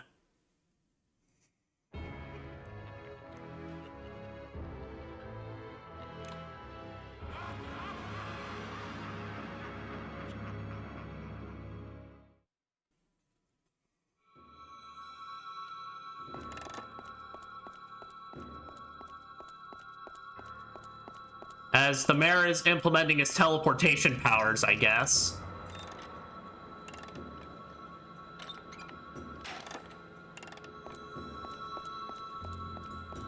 Or sending them with a divine aura. I don't know what's going on here.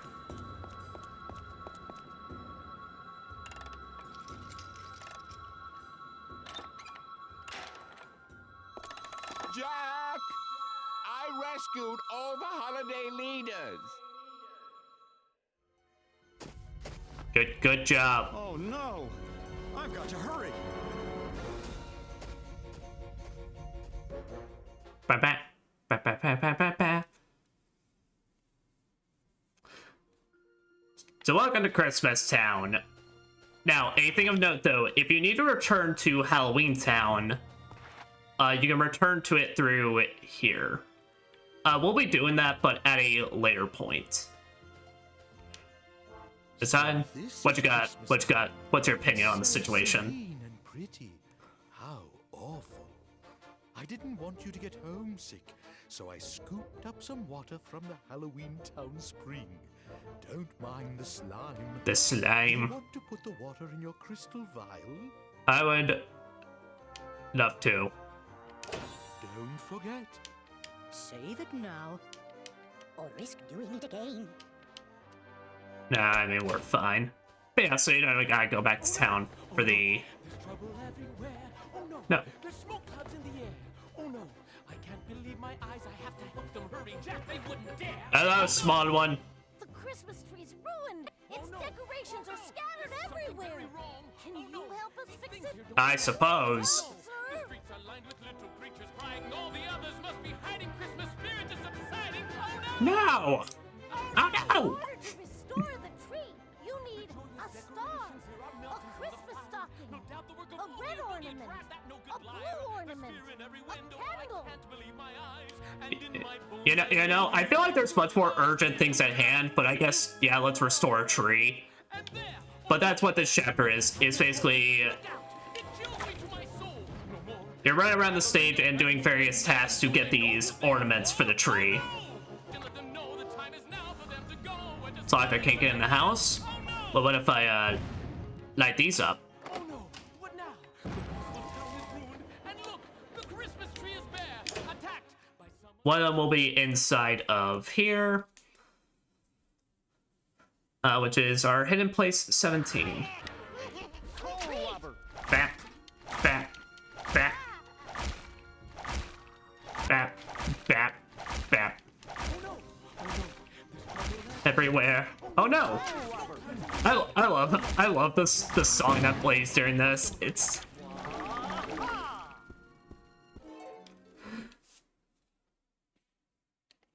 alright, but that is how we get our blue ornament.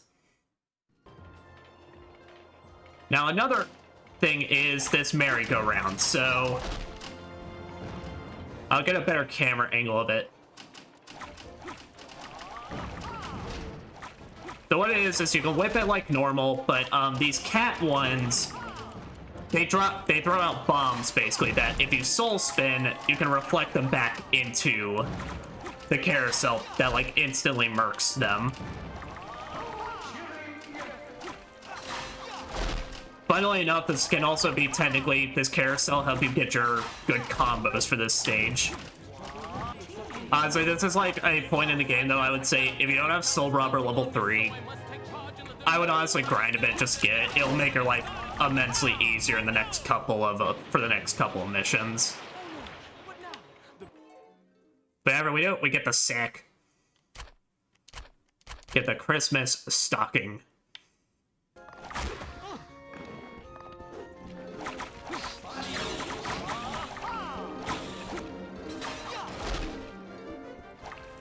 Alright, there.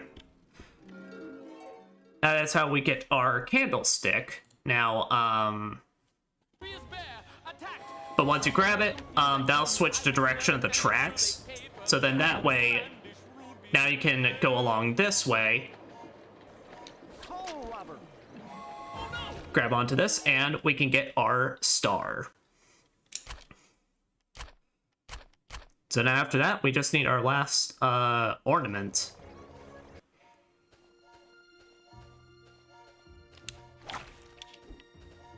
And speak of the devil, that is where it be.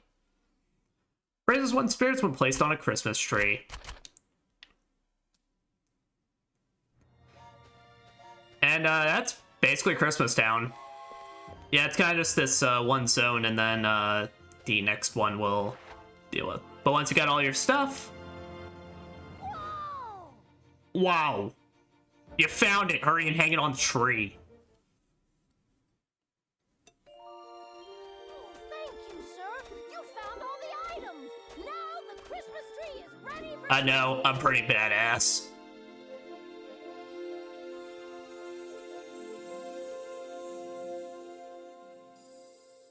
Like, I can't tell which is actually, like, a smaller version of Christmas Town. Either this one or the version in Kingdom Hearts 2. Clear time. But at least in well, no, in Kingdom Hearts 2, you can only literally enter the central building. And in this one, you only just have the 2 rooms. And now off to our next chapter. Chapter 23, Saving the Sandy Claus. But you know, that sounds important, but also, I need to go do a little shopping before then. So I'm gonna ask Santa just to hold off just a tiny bit. You know, we're just gonna pretend like we don't know his fate from the intro that I totally forgot. Spoiled what's going on over there. Oh, you haven't seen Shaq Fu? Oh, you got some research to do after this. Okay. But whenever you're ready, just head on through here. Oh yeah, no, you got some homework after stream.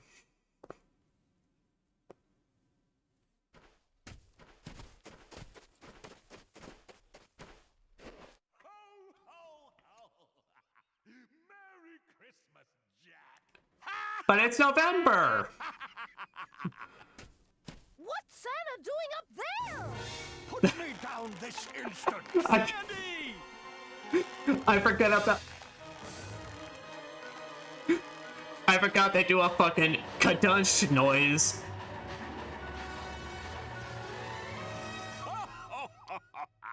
Now then, Jack, Sandy, what are you two gonna do?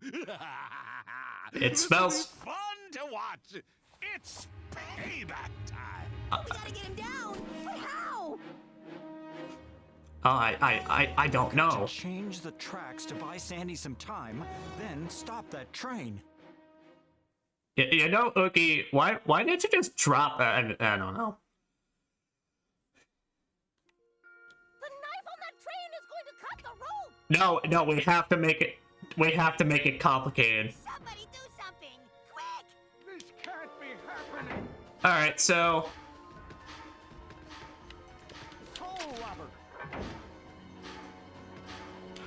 yeah, every time you see a flashing arrow, basically go to the appropriate lever and take it out.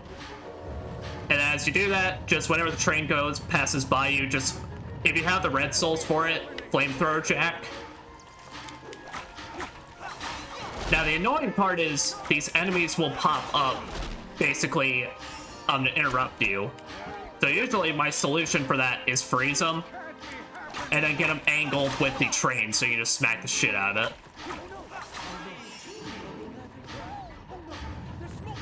But the annoying thing is they can pop up in your location, so...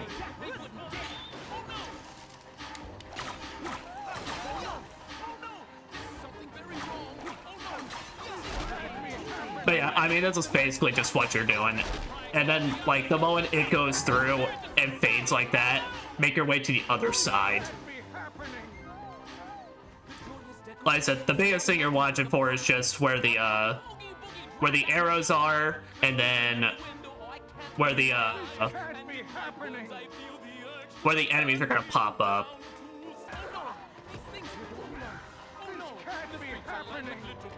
And Sandy, it do be indeed happening. I don't know how else to tell you to accept your reality.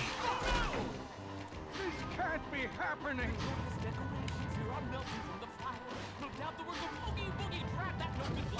There we go. And the train has been defeated. Ooh, that was close. What? You again? Yes, it is I again. It's not...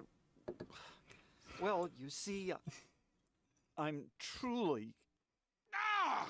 Can't anyone perish around here? Motherfucker, you were the one that wanted to set a gimmick. Without that sleigh, I can't deliver any presents. An entire year of preparations will be lost. But good children all around the world are waiting for Santa.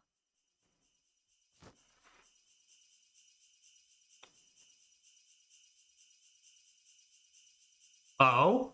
Yo, we're gonna have another... Are we gonna have a proper sequel and have fucking, Jack get... And Jack gets shot out of the air again by the literal fucking military?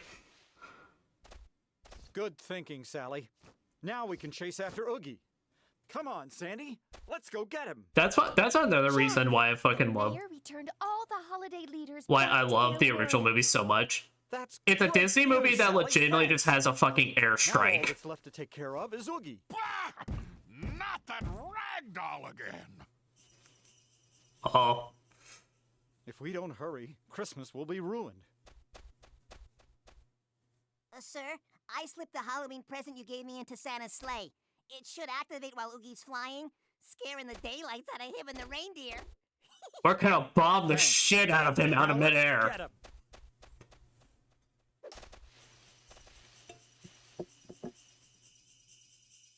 Ho, ho, ho! And off we go into the final boss. But now, let us go on to chapter 24, taking out the trash.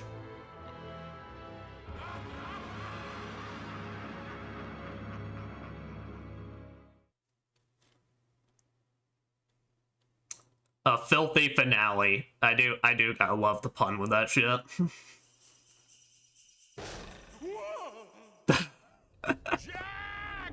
You won't get off so easily! I'm the Seven Holidays King! Man legitimately just got jump scared out of his fucking car.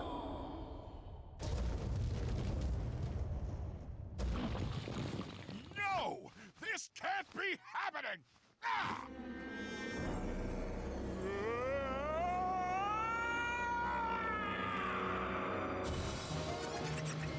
Guys, I think he's a bit mad.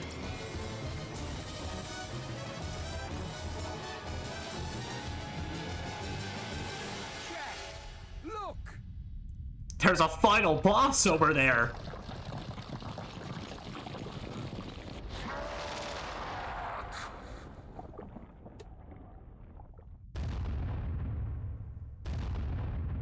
Sandy, I'll take care of Oogie. You hurry up and deliver those presents. Gladly. Merry Christmas, Jack. Ho, ho, And then it's just like telling me to get the fuck out of here. Sounds good.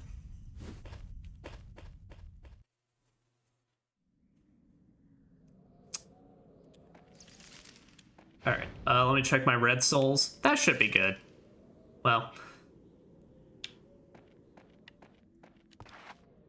You finally caught up with Oogie. I did. You'd better go into this battle prepared.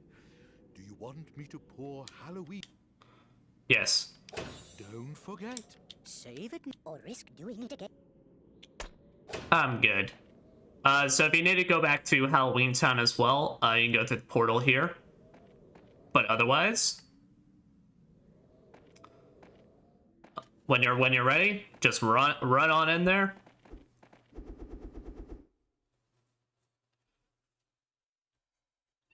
And this is our final boss, a filthy finale on the Holiday Trash Hill.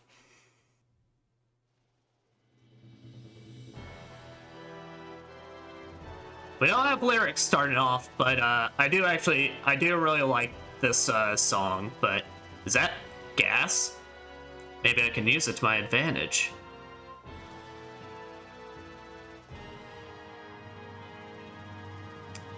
So this is more of a gimmick boss than anything else, but what it is you can either smack his feet in the middle of the arena, or, as the game was pointing out to you, run over here,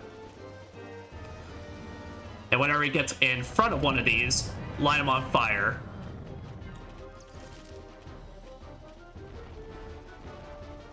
And then across onto... Okay. That might have been, yeah, that was too far away. I thought I was gonna jump closer. Yeah, one of its attacks, he'll basically shoot garbage at you. Those home in on your location, so you'll basically just want to keep dodging out of the way. And just whenever he's roaring like that is his tell for it. Now the gas will come back, but in the meantime,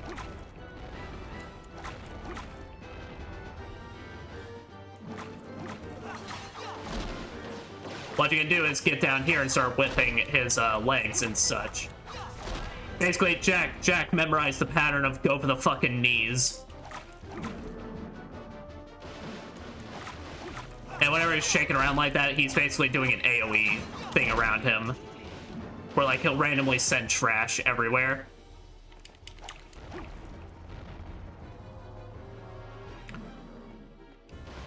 Besides that, man will do his hops, and there's a... Alright. When you see the target marker go away, though, that means he's fallen down. Which is basically your opportunity to then just smack the shit out of him.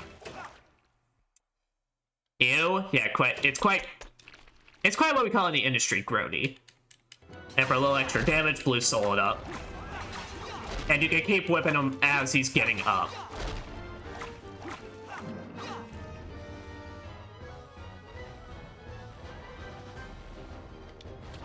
Like I said, your most effective damage measures in this is the cast. And he will clap at you pretty much on that.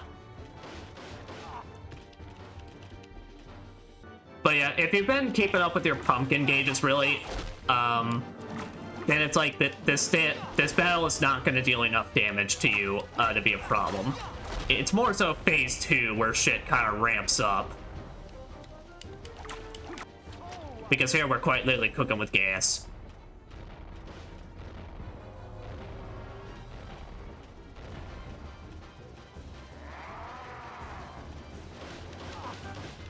Yeah.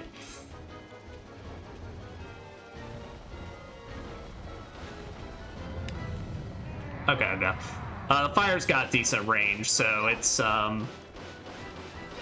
if you can just get into approximate range of it, it's usually you're good.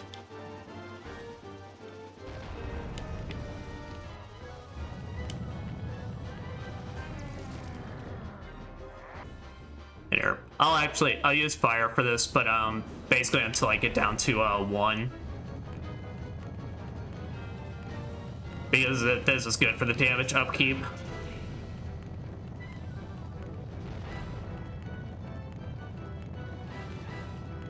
Bam, bam, bam, bam, bam. Well, I accidentally bursted there. And it missed, but oh well.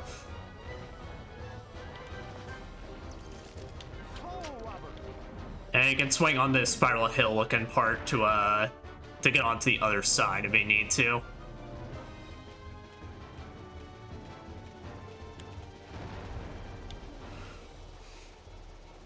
Honestly though, after the Wukong fight on I dealt with on Friday, this is a pretty nice change of pace in terms of, this is comfortable. It's just a gimmick fight.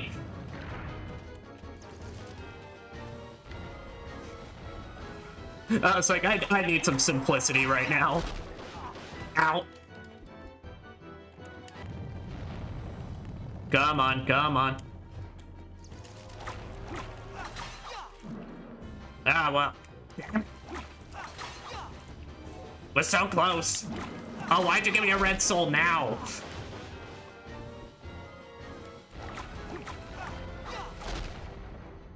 Oh well. Do we have gas going?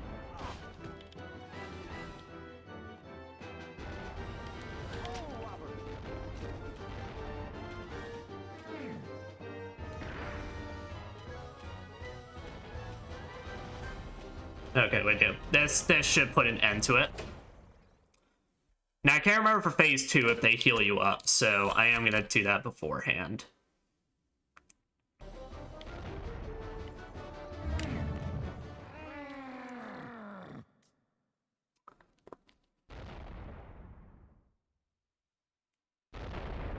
Gave him the worst case of heartburn you could ever do's. Well, I guess we mainly aimed for his head, so actually probably just gave him the worst fever on the planet Earth.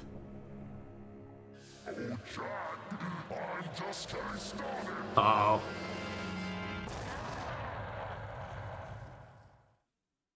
You thought we were gonna finish this off with normal gameplay? You silly, silly fools. Oh god, imagine the smell. Oh, I don't even want to. Let's dance. Let's fucking dance. It's payback time. Now this theme fucking kicks ass.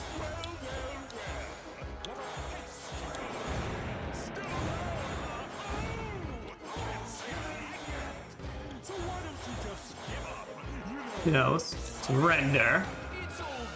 It's over. This game was bound to fail.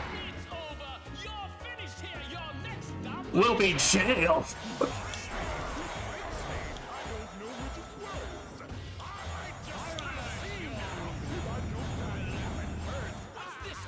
I'm not impressed. You're bad and now you're tall. It makes it all the more worthwhile to see a giant fall.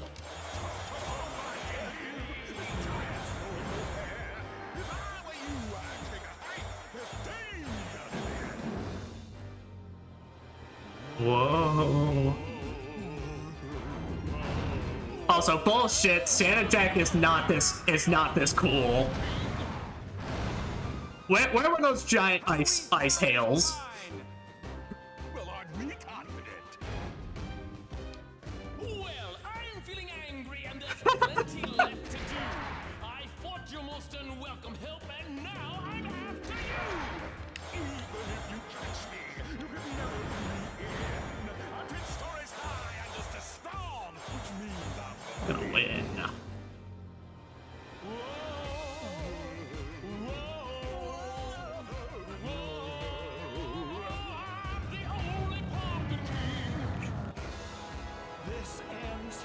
Oh my god, I forgot he had the anime ass. This ends here.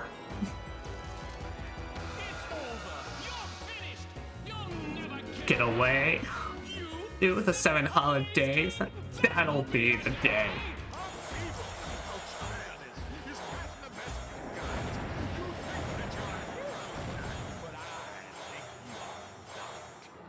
I'm the 7 holidays king. You're king of nothing.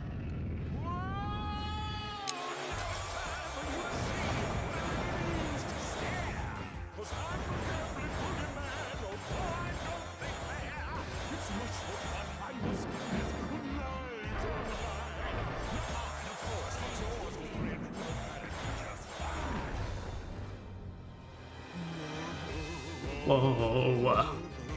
Whoa.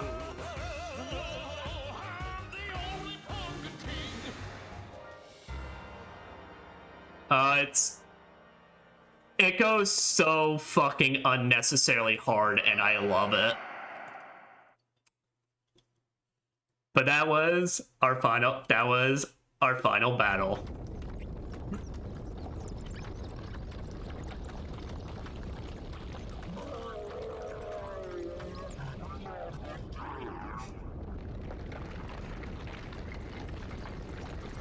I genuinely do listen to that song my off time. I think it's literally called a filthy finale or something like that. Essentially the way they give each other time to dance and sing. Oh yeah, no, it's like well, I just like how it's like also Jack just out of nowhere firstly drops the anime ass "this ends here" or like "this ends now" line, and then all of a sudden his forms just get fucking juiced. Exclamation marks. Like man is summoning giant fire pillars, giant ice balls. Like I said, Santa Jack is not that cool, so where's that shit? Soul bonus. But oh my god, I love it so much. It's so over the top and so good.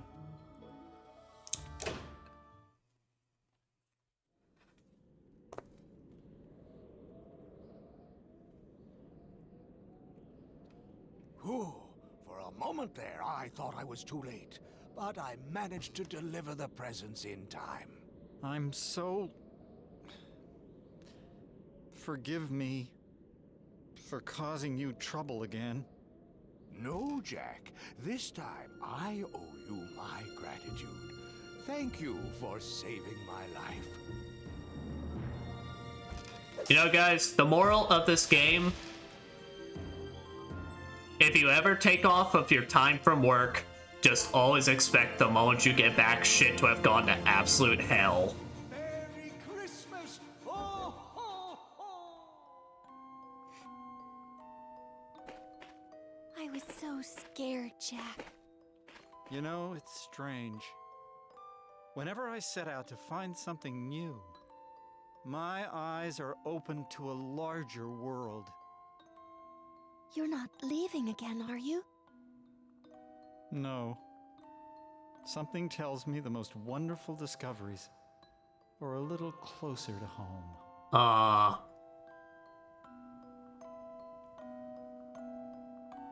How adorable.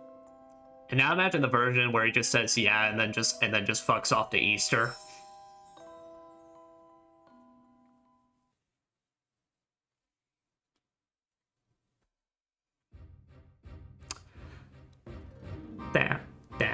Damn. And that is Nightmare Before Christmas, Oogie's Revenge. But it's like, I don't want, like, that's kind of stuff I talk about where, like, nowadays, I feel like we're getting a lot more of the, like, those PS2 action feeling games. Like, this is what I mean. I like stuff like this, where it's like, it's low, you can tell it's low budget in some ways, but, like, there's, like, a lot of love and care put into this. There we, hey, Capcom, baby. But it's like, you can tell there's genuine there was, like, a really effort to try and make this, like, really good. And like I said, it's just one of those things where its problems really just comes with the age that this game was made in. All the fixed camera stuff, some of the, like, the weird, like, secret chapter stuff, like, some of the design of the enemies. It's kind of like, but I love this, and it'll always be a guilty pleasure of mine. But that is my report. That's my report card. We have one C to blemish it all, but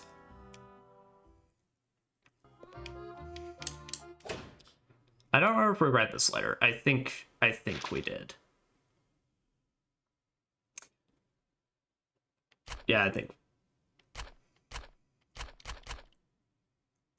Oh yeah, no, it's really good. I'm surprised how good the costumes they picked are, given how skinny this motherfucker is. And like they all actually are pretty decent costume choices. Yeah, but this is how you can access Jack's house normally, if you want to go through in the base game. And I just have to say, I love this theme in particular. Might be my favorite one in the game.